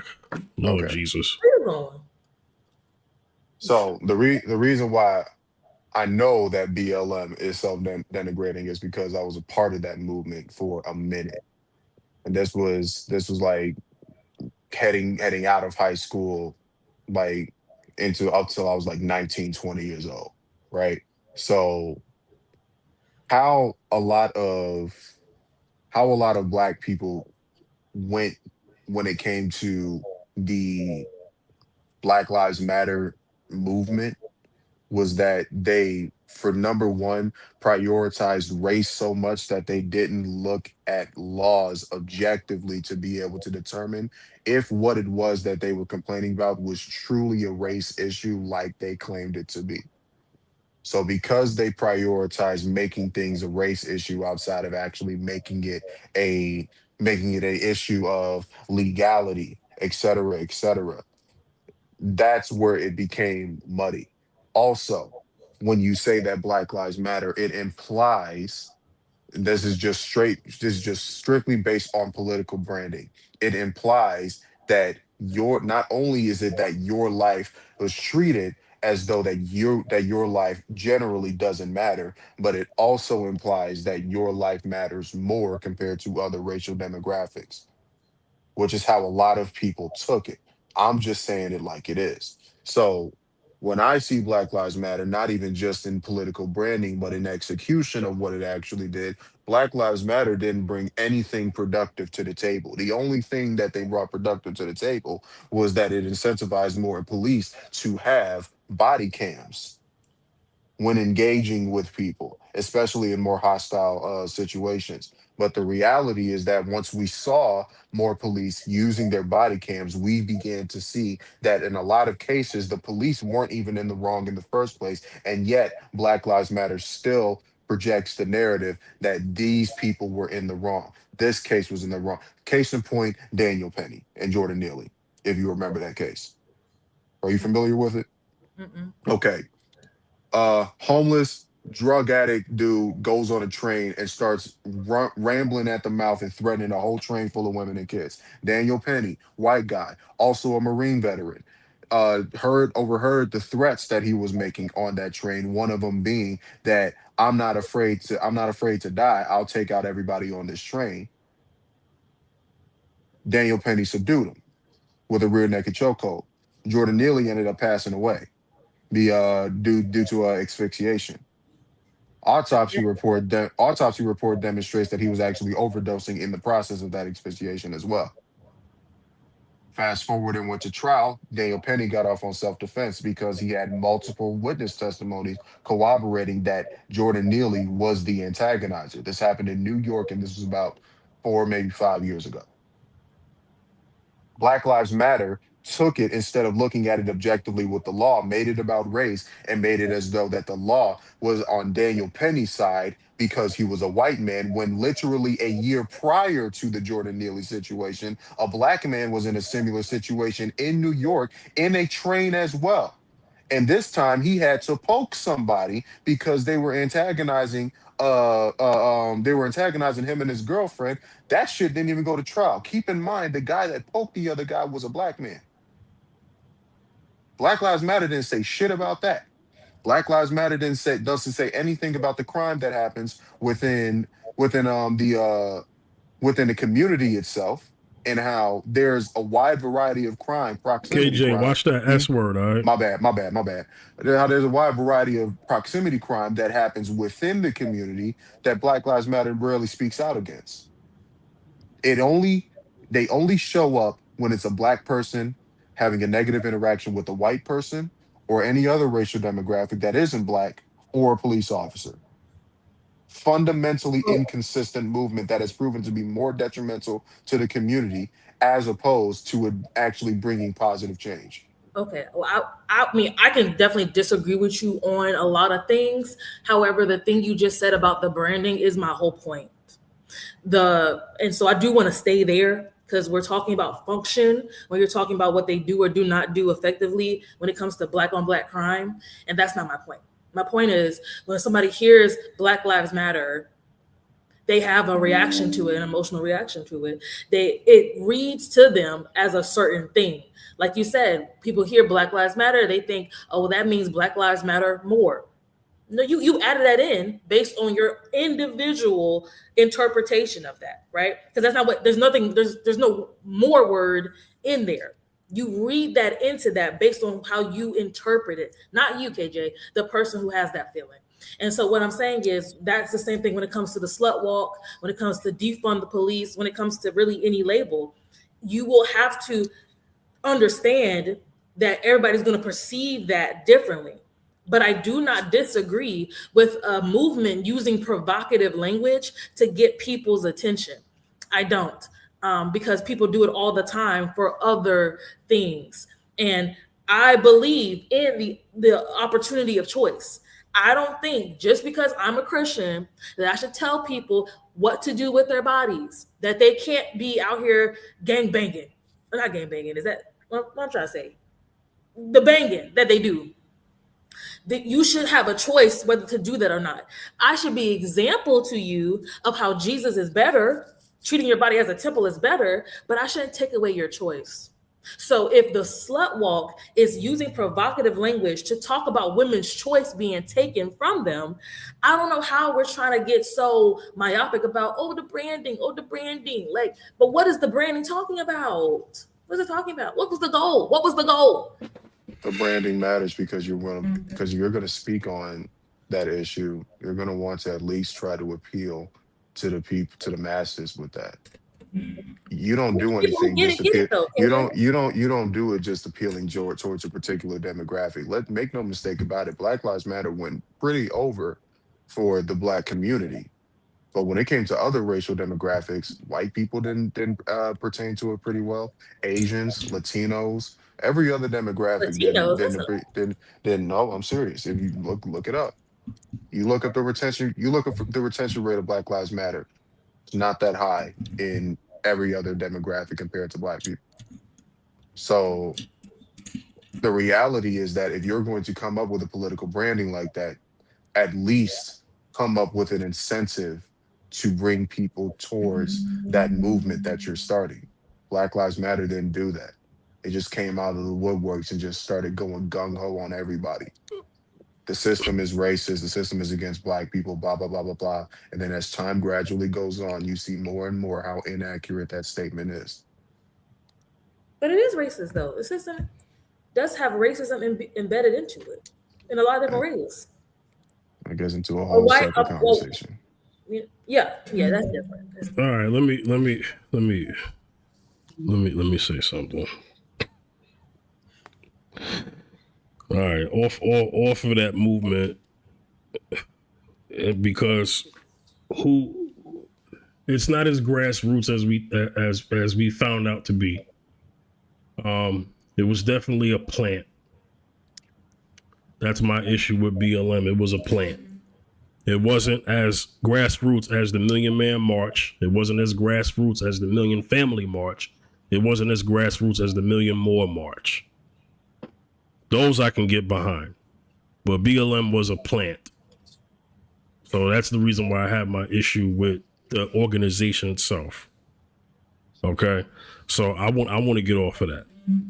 Because if anybody has done their research, and they would know that the Million Men's March was definitely that is something we picked. We came up with that.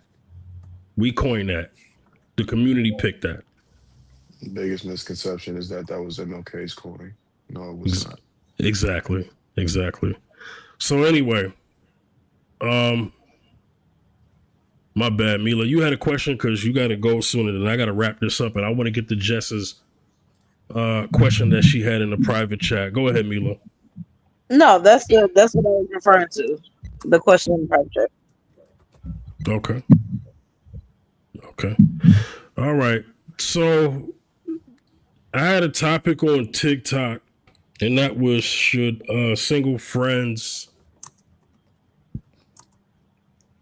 married couples take advice from single friends? So Jess wanted to actually answer that one because she wasn't on that TikTok. So she wanted to answer that question. The floor is yours, Jess. Yeah, just because you're married doesn't mean you know how to be successfully married. Just because you're married doesn't mean you have wisdom about marriage. I do believe that we put too much stock into a label versus doing what the Bible says, which is to check the fruits. And a single person like myself can have studied marriage, know what it takes to be a good steward of a marriage, and can give great advice about marriage and have yet to enter into that kind of covenant. A married person can be married for 50,000 years and be horrible in their marriage, can be a cheater or just not be a good person, not be healthy in that dynamic. So I do think we have to check the fruits, and therefore a single person can give sound advice about marriage. I got a question, Jess, because it actually tied in with my topic today. And that is this. Can your friend group keep you single without you even realizing it? I mean, I'm sure there's an opportunity for that. I mean, the thing that when I hear you don't even realize it, I also hear you're living your life on autopilot and you're not plugged into your own life. And obviously there's people who live like that. So sure, their friends could be sabotaging their relationship in that sense. But I just don't see how that's universally or majorly applicable to people. But yes, hopefully I'm answering that. I think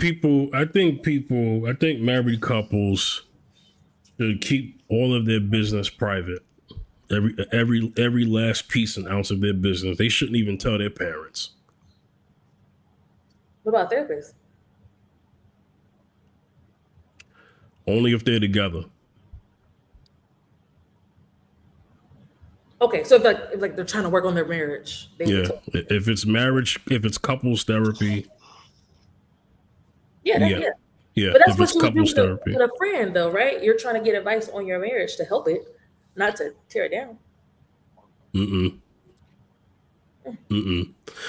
Therapists are not supposed to give answers. Yeah, you heard me. I just got a headache. Yeah, therapists are not supposed to give. Therapists have a thing about giving answers. Yeah. They have a big thing about giving answers, as opposed to just letting the two sides speak. And help directing them away from negative mindsets. Right. Which now, godly counsel can give answers as long as it is aligned with scripture. And a single friend can do that. Now, I don't think that the married people should be involving other people in their business. So when you're like, I hate him, I'm sick of this, and then two months from now, y'all buddy, like your friends and your mom and your uncle are not going to have the same kind of reconciliation period with your spouse. So I agree with that. But to never ever be like, hey, there's this particular issue. I'm gonna leave a lot of detail out. However, what do you think is the best thing to do spiritually? What do you know? What does the Bible say about this? I think you can do that, right? Because again, respectfully, you can do that respectfully and not go against your spouse. Your spouse should know who you're going to advice about. I am 100% proponent of that. Y'all should only be going to the same people. There should not be a man down the street who knows more about you. That is a crazy freeze. That is a crazy freeze frame. Not gonna lie to you. The internet caught Jess. Internet had enough of that. Just Yes, you there? yes. Yeah, I ain't got no dick. It froze you so bad. What'd y'all hear? When you talked about seeking counsel. Oh, I just said. Mhm. I just said, like as a married couple, y'all should know who you are going to for advice. The wife should not be going to a random person down the street about y'all's relationship, and he or she knows more than the spouse does, right? Because that's respect. But I do think that y'all both can go to a single friend and agree we can talk to these certain people about an issue that may come up, and that person could be single. Mila, go ahead, Mila. What do you think? I feel like, hold on, I'm finna yell at my uncle for like 1 second. Give me a minute, because he's standing by my door with the phone all the way up. I don't want to hear that. Give me 1 minute. Mm-hmm. KJ, what you think? For the first time, no comment. No comment. Oh my God, Jess had me sweating today, man. Y'all have me sweating. I don't like when y'all be jumping me like this. I didn't even jump you. I kind of stayed out of it for No, the you did most not. part. I No, you did gotta not. say, I'm gonna just keep it a buck. You got a whole lot of nerve calling me a contrarian. How? You never stay on the topic. You always You add a just layer proved my into it. point. I just asked you how, KJ. Explain yourself. He's saying that that if y'all were like keeping score, you basically outscored him and being a contrarian by like 80 points. I know More that's like what he meant. 80,000. I'm asking how. He said 1,000. What's the definition of contrarian? Let's see. Yeah, go ahead and look it up. Let's see. Because Look up Oxford. Look up the Oxford dictionary. How the HE double hockey sticks, you gonna label me a contrarian and you don't even know what it means. I'm sorry. I'm trying to show you that you don't know what it means. Go ahead, Mila. You back? Yeah. What's your opinion on the married couples and single people and all that? I feel like you can. Oh, it's a bad echo. It's horrible. No single person should be able to give a married couple advice, because the advice that you're getting from a single person is from a single person's perspective. They can tell you what they would do, but is it something that you would do within your marriage? And will that work for you in your marriage? Or will it cause y'all to be separated? That's my thing. I will only go to the person who ordained us to be married. First, I will go to God, then I will go to the one who ordained us to be married. And if that does not work, then marriage does not work for us. I can never go to my single friend and be like, well, girl, we going through this, that, and the third. Or best friend, we going through this, that, and the third. And they giving me single advice. I'm no longer single once there's a ring on my finger. I can't do what you would do.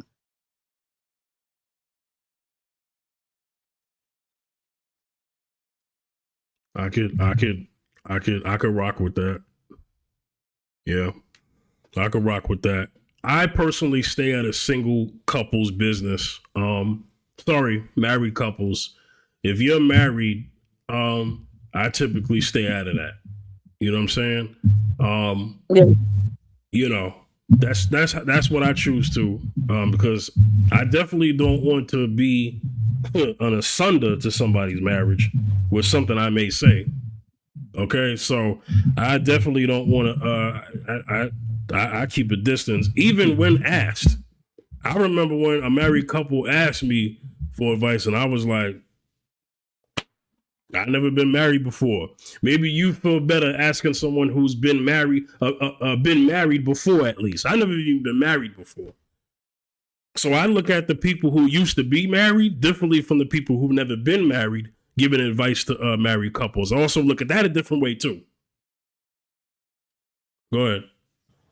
Are we saying that a married person can't give bad advice?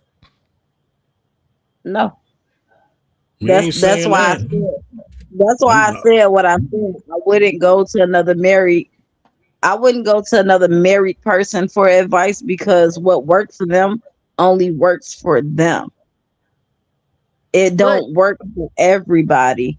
I Mila, would rather but if your pastor was unmarried, most people would not think he was credible. So it is often the label, because I've He's dated a godly lot. counsel though. yes. An unmarried pastor still godly counsel. Go ahead. Hold on. People will see people are going to judge him if he's not married and he's leading a church because Well, hold on, Jay. Before you finish that, because it's almost time for me to go to bed. Do have to go to work at 8 o'clock in the morning. Before you finish that, I'm not Christian. I'm Catholic. A Catholic priest is not allowed to be married before he becomes a priest. So our beliefs are different. That's why my answer was my answer. I can't speak for everybody else. Wait, but he can't get married after becoming a priest, though, right? No, he cannot. Oh, you No. can't. Just like a nun can no longer have sex when she becomes a nun. And a priest is the only person who can ordain a marriage in the Catholic Church. In my religion, yes. Got it. Yes. Mila, there are certain places where they did allow priests to get married, from what I understand, but that's not like widely around the globe. So yeah. You're right. But the priest that I am referring to is the same man that adopted me and my brothers when my mom passed away. So we were raised in the actual church. Now, granted, I didn't say I was the best person in America. Okay, I didn't say that. I didn't say that, but it was things instilled in me and my brothers. And mind you, I am the only girl.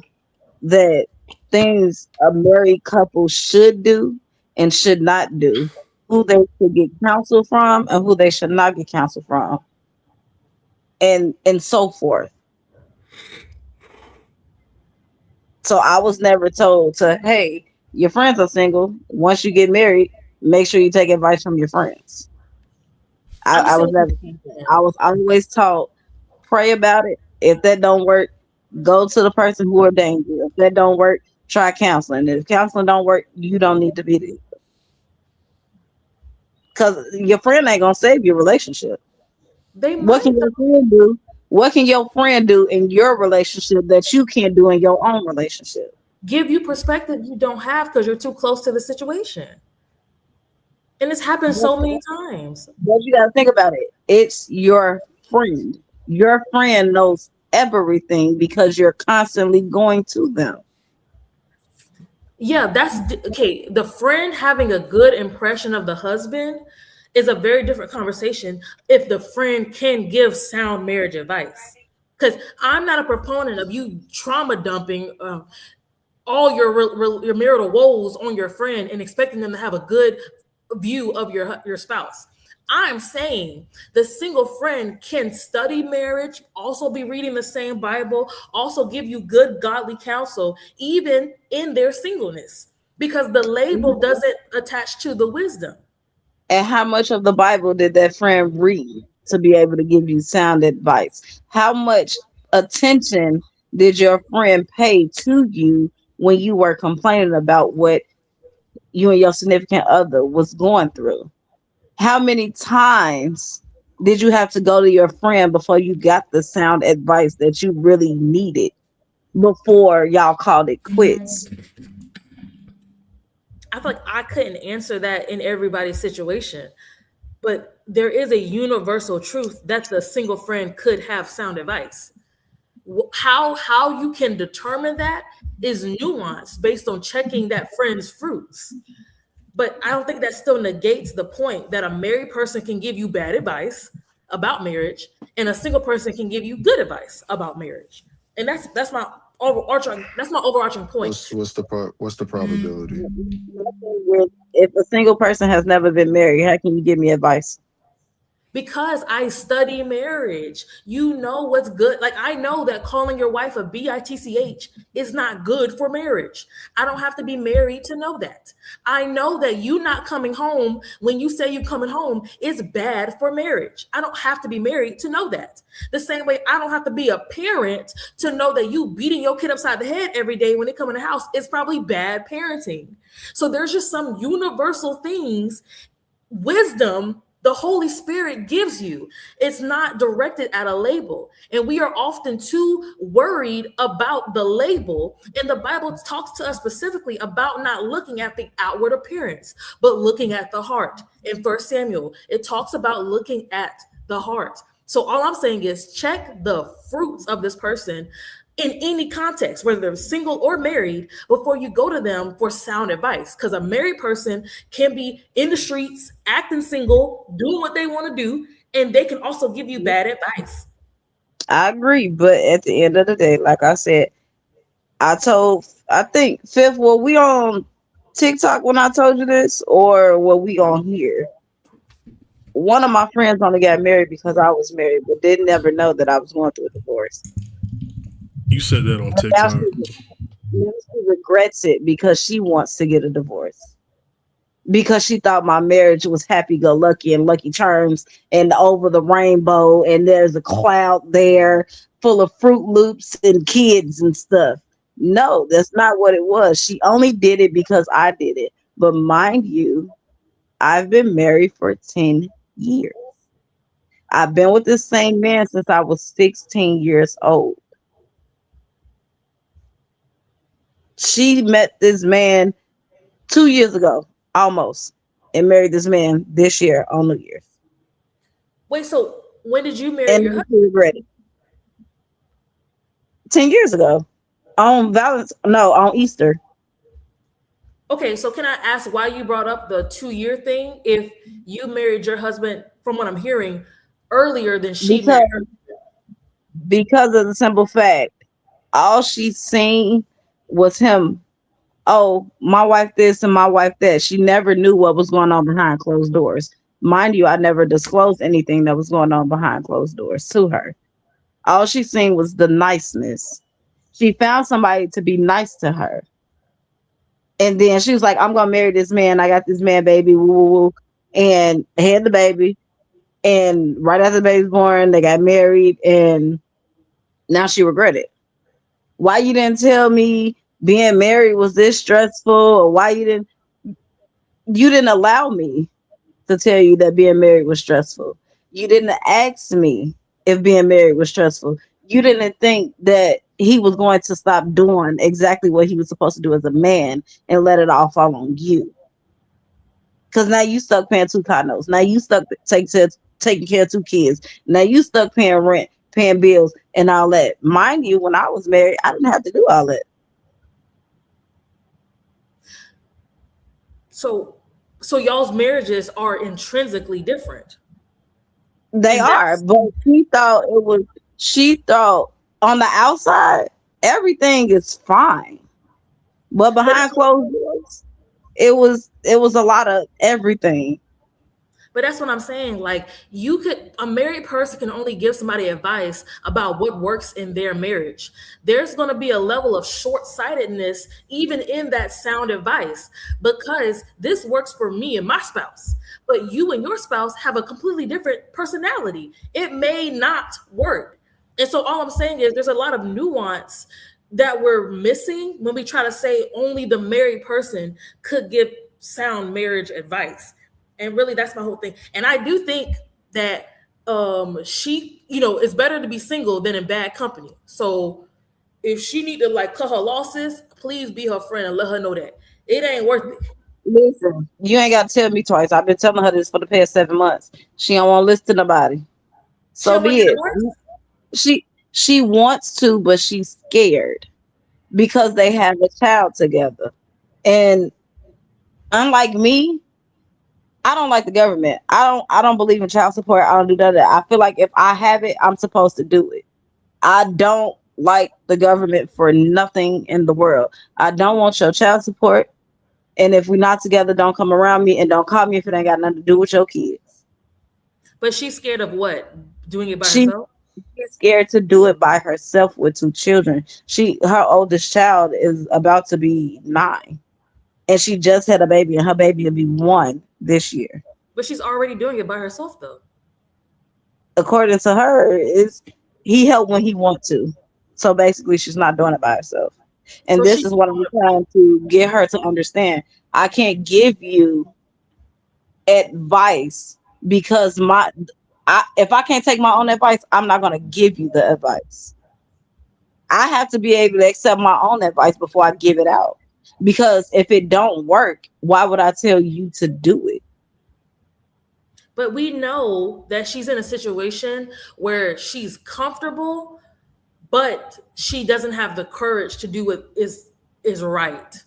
And I do think we all meet a fork in the road when there's something we want to do and there's something we know we need to do. And I do feel like she's at that fork in the road where she wants the comfort of this illusion she's created where she's safer with him being there.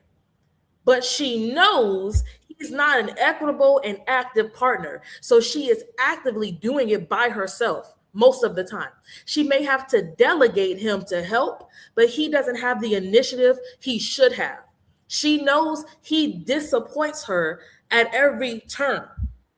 And I'm reading this book right now called The Courage to Be This Light, where it talks about we don't have a lack of ability to create the life we want. We have a lack of courage. And that's what I'm hearing from her. She doesn't have the courage to pursue what she believes is the best for her children. And So anyway, you could give her this. I'm gonna send you a link to the book. Maybe she'll read it. she like reading. She will. Okay, I'm gonna send it to her. But Flip and KJ, just to get a man's perspective, say for instance, y'all get married within like a 6-month to a 4-year span, and your female companion has male friends, and all she does is hair for a living before she started working, or whatever. All she does is hair for a living.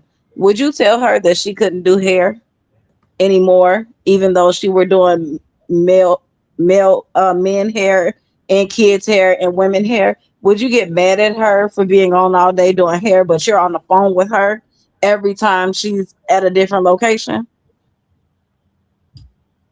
No. That's exactly what my My best ex did friend hair. I is did not. doing. I didn't give a damn. I really didn't. Oh, my bad. My bad. Mhm. So Yeah, I didn't care. I didn't care at all. yeah, that's exactly what my best friend is going through. He's insecure about the people hair that she's doing. She can have 12 kids lined up to do their hair and 2 men out of, and according to him, she talking to both men and she's sleeping with them. And Oh he could I be mean, Jesus. is just I have questions. Is she giving him signs that that's a possibility?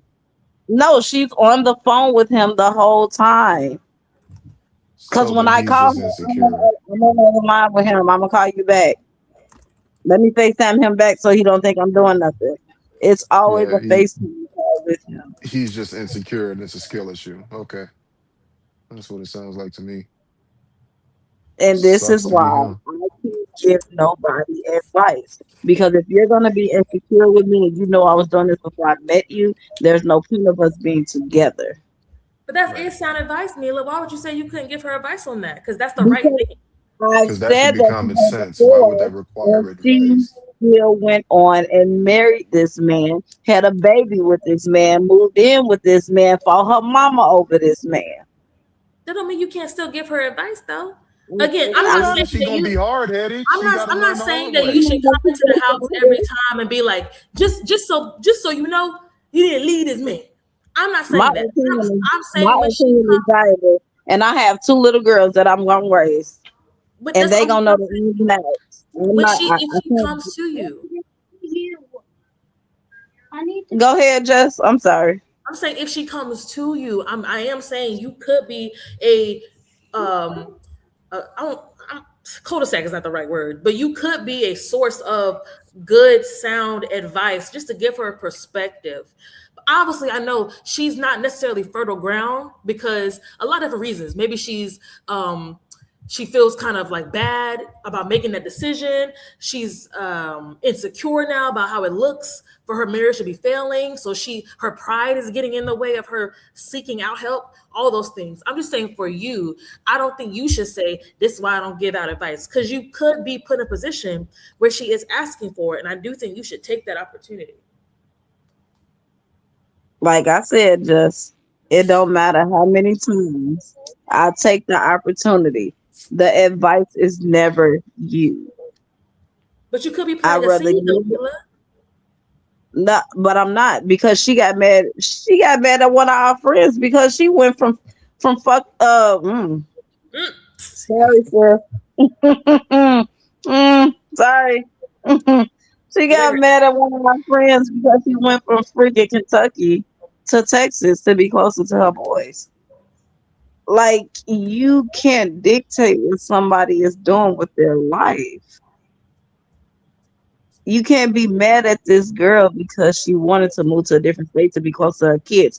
Granted, her kids are in the system, but she one step closer to getting her babies back.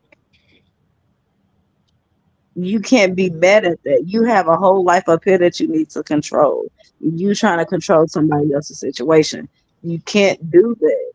You want people to take advice from you, but you can't take advice from nobody else. That's all I'm getting at. And I'm just saying, just don't stop trying when you have the opportunity to try, is all I'm saying. You never know when something's going to click for somebody. Jeff, Yeah. isn't there such thing as just letting the ignorant be ignorant? No, you sound like my grandma. I've never heard that. Cats and pearls amongst the swine. Oh, you know what they say, a hard head make it soft. How is that different? Some things you just gotta just leave alone. You know? No, I'm not saying that she should initiate anything. I'm saying if the friend comes to her. Even then. Don't say nothing? Even then, because it's already been done before. Mila is just exhausted. So there's just no point. That's the point that Mila's making. Don't come to me, and then you keep coming to me, and then you keep coming to me, and then you keep coming to me. But y'all said that with the DV thing. Y'all said I would never stop being a friend with my friend, even though she not getting together with this DV situation. If she called me and she need a place to stay, but she been with this DV man for 5 years, my place gonna be open. So why now in this particular context, it's my hands are off of it. She gonna do what she gonna do. Don't call me about it. No, my friends fight back, so I ain't got to worry about them being no DV situation. They gonna fight back. Something else. Listen, I ain't got time. My friends fight back. I ain't gotta get in the middle of that. But Mila, you said that your house would be open. Well, my girl will always be open to my best friend if that was the case. If she didn't, it's always gonna be open. So that's what I'm saying, Mila. The house is open if your friend requests it. It's not you going to your friend in that DV situation saying, just so you know, I got a house. The friend came to you asking for a house. So if this friend comes to you asking for advice about her marriage, why do you still not have that same open arms? Why is it now different? No. I remember what Mila said. Mila said in terms of safety that she would have her house open, but she also said what she tells her friend to do with her marriage is still her business. That has nothing to do with me. That was my whole point. I remember that conversation. So that is the whole point. That's the whole point. She'll have sanctuary, right? Mila says she'll have sanctuary, physical sanctuary, but at the same time, she would not tell her friend what to do with that marriage. Nope, I So would not. so she's still being a good friend by providing sanctuary of safety. But even then, she feels that she still has no authority to speak on that marriage. And again, I'm confused on why y'all see that as different things. This friend wants to get away from her DV relationship. Your friend is trying to start a new leaf. No, she don't. You want me to tell you why? I know she don't. Because No, when she came to my house the first time, when they got into it and she was pregnant, she went right back the next day. Oh, girl, we did so and so in the back seat. Woo, woo, woo. I'm going back home. Oh, okay. What but you your want me to door's still do? open though. You want me to? It's always gonna be open. That's my best friend. But at the end of the day, she know how to fight back. He's not crazy. He's not gonna put his hands on her. But he did though. He already did. All he did, he hemmed her up while she was pregnant. That's bad. And that was the only. It's not like he punched her, kicked her, stomped her out, none of that. But Like you said DV, Mila. You said DV. You know what picture that gives us? he hemmed her up while she was pregnant. According to the police, that's domestic violence. It is. Yeah, she's right. You think that is a separated situation that has never happened before, ever, is never going to happen again? No, that's not what she's saying. That's not what I'm saying. I didn't say that's what she said. I'm saying let's think about the idea that it was hemmed up this time. It could be her getting punched next time. So I don't think we need to try to delineate that it wasn't a punch because it still was DV. No, Jess. It wasn't a punch, but it was still DV. The point that Mila is making is that if she keeps going back, that she's putting herself at risk for the punch, for the kick, for even worse. But the thing is that Mila is still going to be a friend in the sense that she'll provide sanctuary. But at the end of the day, the woman is going to make the decision that she wants to make. I never said the woman wasn't, though. I said Mila will still allow. What am I constantly giving advice for if you're not going to take it? If you're not going to use it? Why keep coming to me and having me stressed out about your well-being after you leave me? Because at the end of the day, you're still my best friend. Close my door. You're still my best friend. And I'm still going to care for you the same way that we care for each other all of these years. But just know, if you riding, I'm riding. If you sliding, I'm sliding. And you know what I'm talking about when I say sliding. You know. Yeah. So, it is what it is. That's how I am with my best friends, male and female. Mila, do you hear what I'm saying, though? Yeah, No, but hold on. But what I'm saying is different, though. What did you hear? What did you hear? What I was trying to explain to you. Right. Mila, what did you hear me say? Go ahead, Mila. You can respond. No, she freezing. Yeah, her question came through, but she did froze, but she's not frozen no more. Go ahead, Mila. What did you hear me say was my question. I don't know if you heard that. So we gonna start from the beginning. If my friend is coming to me for as a concern in her marriage, would I continue to give her advice? No, I would not, because what works for you in your marriage works for you. It don't work for me. And what worked for me does not work for you. Everything is not for everybody. That's to answer your first question. No, I would not. Have a question, Mila. I said, what did you hear me say about this situation? Because I do think we're going in circles because I'm not being heard. And that's respectfully, that's why I'm asking. What did you hear me say about why I believe these two things are tied? The showing up at the house and the giving advice in the other situation. Jess, you need to just say what you need to say. But because No, Jess, listen to me. Say what needs to be said, because a lot of words got said and Mila probably forgot. Yeah, a lot of words did get said. But I think that's part of the problem, is why I have to keep saying the thing.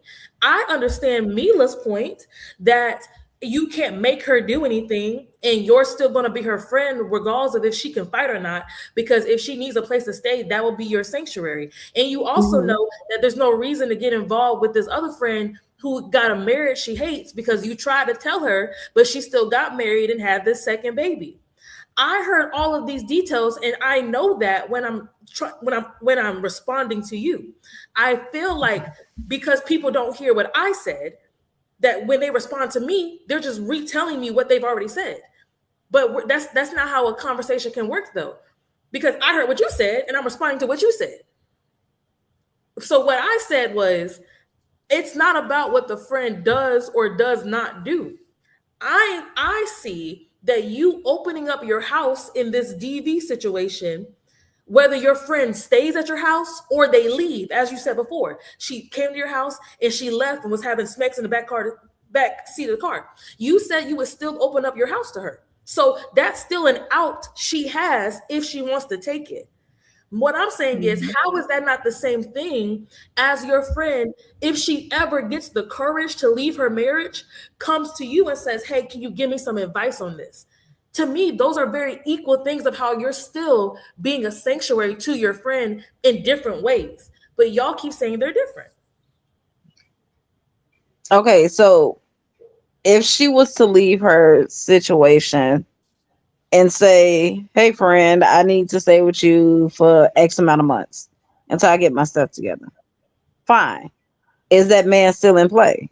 Because if he is, I don't want no parts. Well, what advice can you give me? I'm going to give her whatever advice that I can, but it's up to her to use it. Because all it takes is one word for some women, and they gone like that. They back at square one. But I feel like I'm wasting my voice when I do stuff like that. I'm a real genuine friend. When I care deeply. And it's not just because you have kids. It's because we been friends for X amount of years. And I be darned if a man think he gonna come in here and mess with your female ego and try to stroke it when he want to. You better stand on them 2 feet God gave you and put your foot down. Because if you don't put your foot down, then you constantly getting advice from me, Tom, Dick, and Harry, Sarah, Larry, and Sue for no reason. That's all I'm saying. I'm just getting tired of giving advice when advice is not being taken. I hear you. But my door always gonna be open. My door's open to anybody that need help. You can be a bum off the street. I'll trust you on my couch. Oh wow. To also add, parents feel that way about their grown kids at some point. Yeah. If your grown kid is in a marriage and they keep coming to you about certain issues and stuff like that about their marriage, even a parent can get a little frustrated and be like, you know what? I don't even know why I'm even telling you what to do, because you're not going to take my advice anyway. But guess what? They're still going to be a loving parent. You know what I'm saying? I'm mad you just threw that out there, because why my auntie just tell me and my cousins that like a few weeks ago, literally, she said, I've been giving y'all the same advice for all these years and y'all still mess with these nothing as N words. Yeah. I just be like, oh my gosh. Yeah. Why you gotta be so much? But that's real. That's real. Even parents feel that way. We know it. Yeah. So, and it's crazy that you said it like that, because that's how me and my friends treat each other, man. We treat each other like we each other parent. Yeah. And all at the same age. Believe it or not, we all the same age. Yeah. No, that's what's up. Mila, thanks for coming on. I'm going to wrap it up. Mila, thanks for coming on. It's been a while since you've been on here, like a full show, and I really appreciate that. I really do. I miss having you on here. I'll be on here more often. Yeah, I miss having you on here. Cause we've had a couple episodes without you, and I was like, dang, I wish Mila was here. You know? Yeah, I kind of miss going back and forth with Jess. It's kind of fun. I like it. Yeah. So I kind of want to let people know. So my TikTok, somebody from TikTok asked about this topic, how they wanted to talk about this topic, but kind of differently. So Thursday's TikTok, the topic is going to be who comes first, your partner or your friends. So that would be basically the extension of this conversation. And I think some things I'm interested to see what the TikTok audience thinks about that conversation. So that'd be on TikTok, Fifth General TV, 1 p.m. Eastern Time, 12 Central.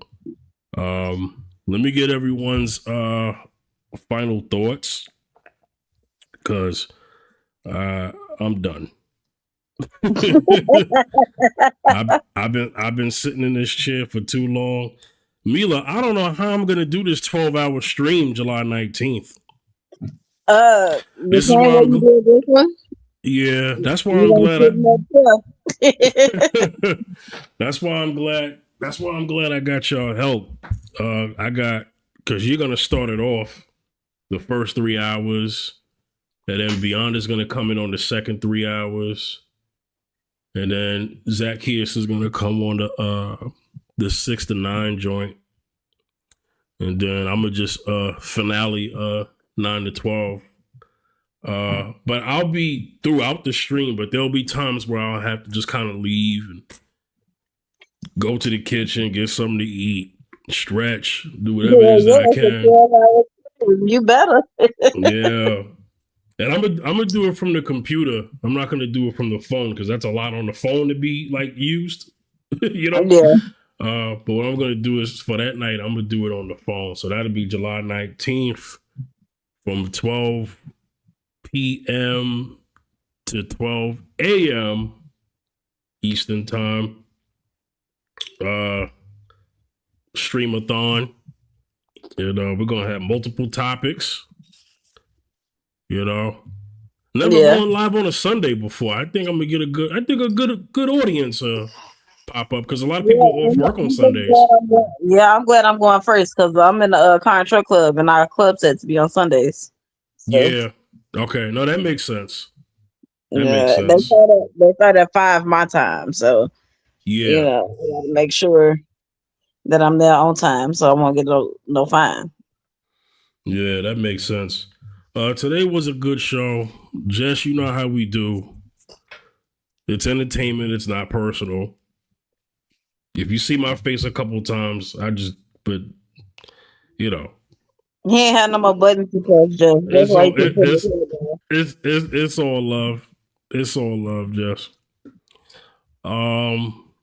Jess, stay on the when I end the stream, just stay in the lobby for a second, okay? Because I gotta talk with you behind the scenes, okay? I wonder if I should change my topic, Fifth. Hey, I mean, you could get with me on it, because what I'm gonna do is, once you give me the subject, this toxicity thing is what we need to talk about. We need to talk about what? This whole toxic thing I got going on. I just need to get that out of my system real bad. I don't know. I don't need no parts of that. I don't. Yeah.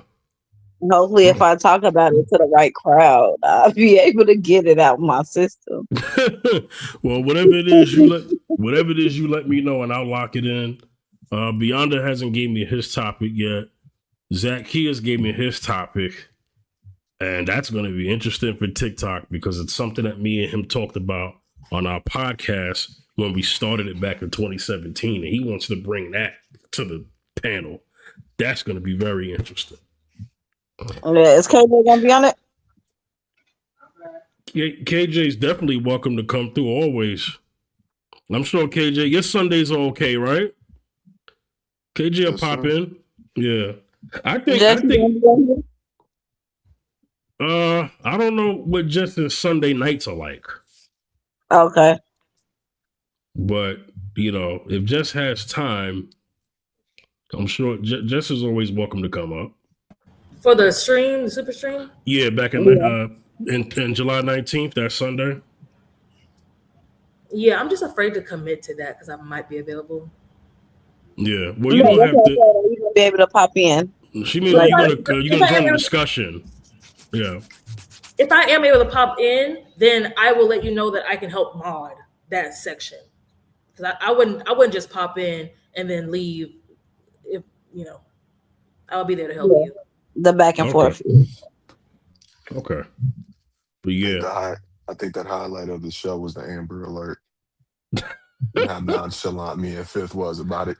I Like, know, right?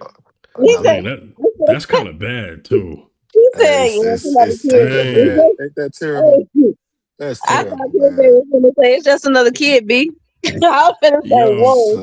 another kid got and, kidnapped. and we caught on camera saying that too. That's so jacked up. Man, nah, man. I'm They so somebody. sorry. I My don't di- mean for anybody that's still my watching. I digital don't mean footprint is nothing gonna about be it. I'm just, abysmal, man. Right. I'm it's just telling a you. joke. Well, Like, anyway, KJ, is this you showing a nonchalant reaction to an Amber Alert about a missing child? I'm like, yep. Why did you have such a nonchalant? Because it happens every day in Texas. I'm just a regular man from Detroit, Michigan. What do you want me to do about it? Genuinely. yeah. What do you Literally. expect me to do about it? Stay alert for them red Toyota Tacomas. You know what I mean? That mean it wasn't in San Antonio. That was all the way in Dallas. You expect me to go 4 hours to figure? What do I look like, Frank Castle? Ain't LOL. nothing I can do about it. I can't do Get in your nothing. super suit and do something. That's what they want. You No, better put I'm on not that even built Superman like suit. Frozone. What super suit? It's frozen on retirement. That's what. The I'm not Incredibles. even Oh built like him. Jesus. Oh man. Best I can do. What's Best your I can do is pray that the child is safe and found. Jess? What's your final thought before your phone goes out on you? First of all, this is a laptop. Oh, okay. You said your phone was dying. Oh no, you said your battery is dying. My bad. Yeah, but I Plug it up. do need to pay this Wi-Fi, so maybe that's why. But Oh, I just did that. Look at So her being late on her payments. anyway, final thought. We've talked about so much. I would say that to anybody listening, I hope that even when I get emotional, right, you can hear the heart of what I'm talking about, which is people do not need to be hypocrites. And when we look at an outer label to try to determine what value it has, we are actively going against biblical wisdom. And so a single person can give you advice, a married person can give you good advice about singleness, right? You just gotta check the fruits. And any man who tries to tell you to get rid of or cool down on your opposite sex friends because of how he feels about it is an ego response, and that should be checked, right? If nothing's going on, he's just assuming something could go on. That is ego based. That is an insecurity, and that's not something that as a society we should allow to happen and acquiesce to. who's next? Well, as for my final thoughts, I am obviously in full disagreement with that. I think it's way too nuanced for it to automatically be labeled as an ego thing.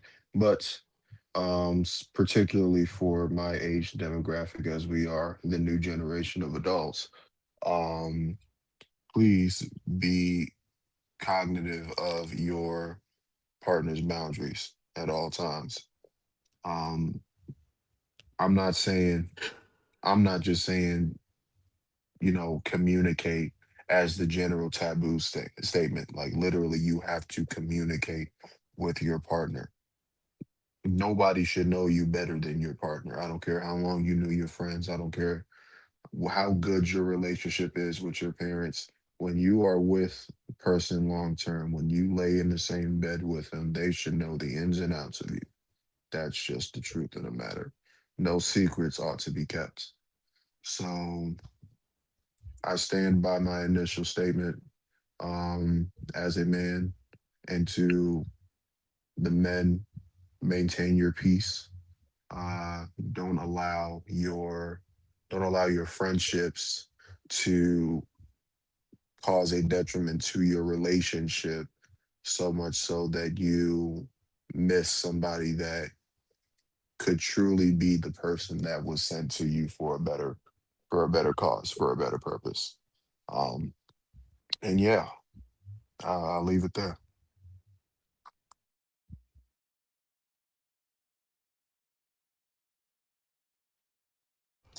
Mila, you got a final thought? I don't have any final thoughts at this Okay. moment. Okay. Everything that was said, it was good advice. I agree. I agree. I don't agree, but I still love you, Jess. I really do. We all love Love you Jess. too. Love you more, Mila. It's just some things I know when to stop talking about it than to keep going. Yeah, we all love Jess. So my final thought, pertaining to the topic, I don't think influence. Influence is a powerful tool. It really is. How you use it matters. If your influence is going against someone's will, that's not influence at that point. I think we all have things that can be said that could help out in situations with certain people. I think you have to know your friends. I think you also have to know when to have boundaries and have a respectable space when you have a friend who's in a relationship. You have to also come to the realization that you're not going to come first as the friend. There are going to be times where you may have priority, but understand that there are times where the person in that relationship is going to be more important than you in that moment.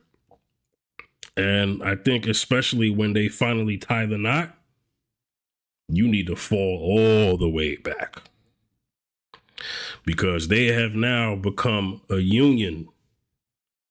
They have become one. And you really want to watch your words when you're talking to your friends who become married.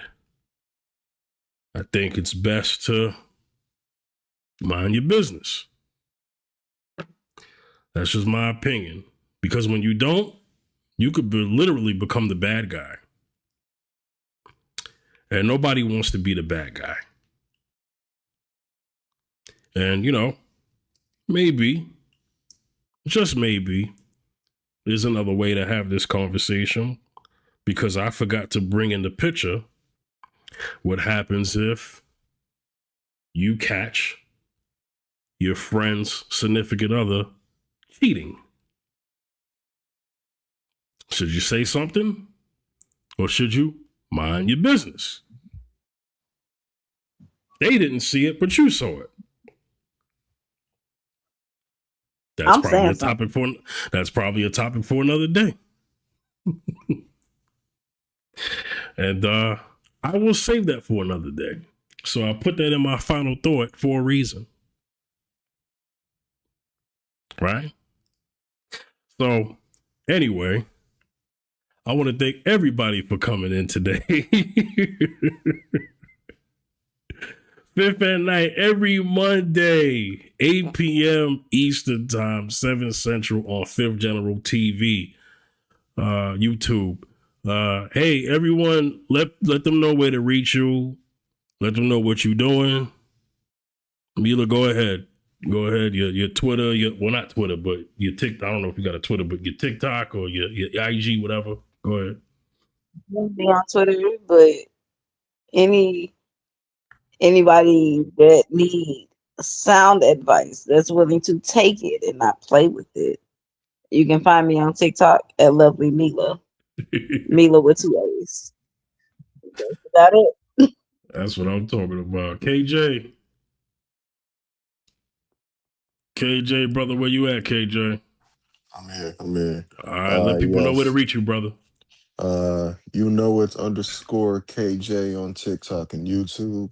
If you go to my TikTok bio, you'll see a link to all my other social medias as well. That is it's UNOIT underscore KJ on all platforms, or at least most of them. So yeah, appreciate you, Fifth, for having me on once more. I appreciate it, KJ. And thanks for doing business with me, man. You've been I want to say personally, you've been a good addition to the show because you're another male voice, and my goal is to have, especially on gender neutral topics, is to have an even count of men and women at the same time. It's not always easy to do because not everybody could always be present every Monday. But I do appreciate you being another addition to the show and part of the Fifth at Night family, and I appreciate that, man. Appreciate you for having me. And we'll be talking behind the scenes. Jess, let everybody know where they can reach you, what you're doing, what you're promoting. Go ahead, Jess. Hi, everyone. You can find me on YouTube, Instagram, TikTok at Jess the Romantic. I have a workbook coming out called Single and Satisfied, where I'm helping women navigate mono relationships with a biblical perspective. That's a workbook that's coming out. It's going to be digital or in print, and it should be out in the next 2 months. So stay tuned. Well, good. And as soon as that comes out, you let us know, and we'll definitely push it and promote it here. Thank you. I think that's very good doing the book. Zacchaeus has a book, so I know what it's like to be connected to someone who has books. So I think that's very good. Thank you. That's what's up. Amongst other people who I know who, but just mentioning Zacchaeus because he's fam, Y'all can reach me at the Fifth General, Facebook, Instagram, Twitter, Fifth General TV, YouTube, Fifth General TV, TikTok. All right. This was another episode of Fifth at Night. See y'all next Monday.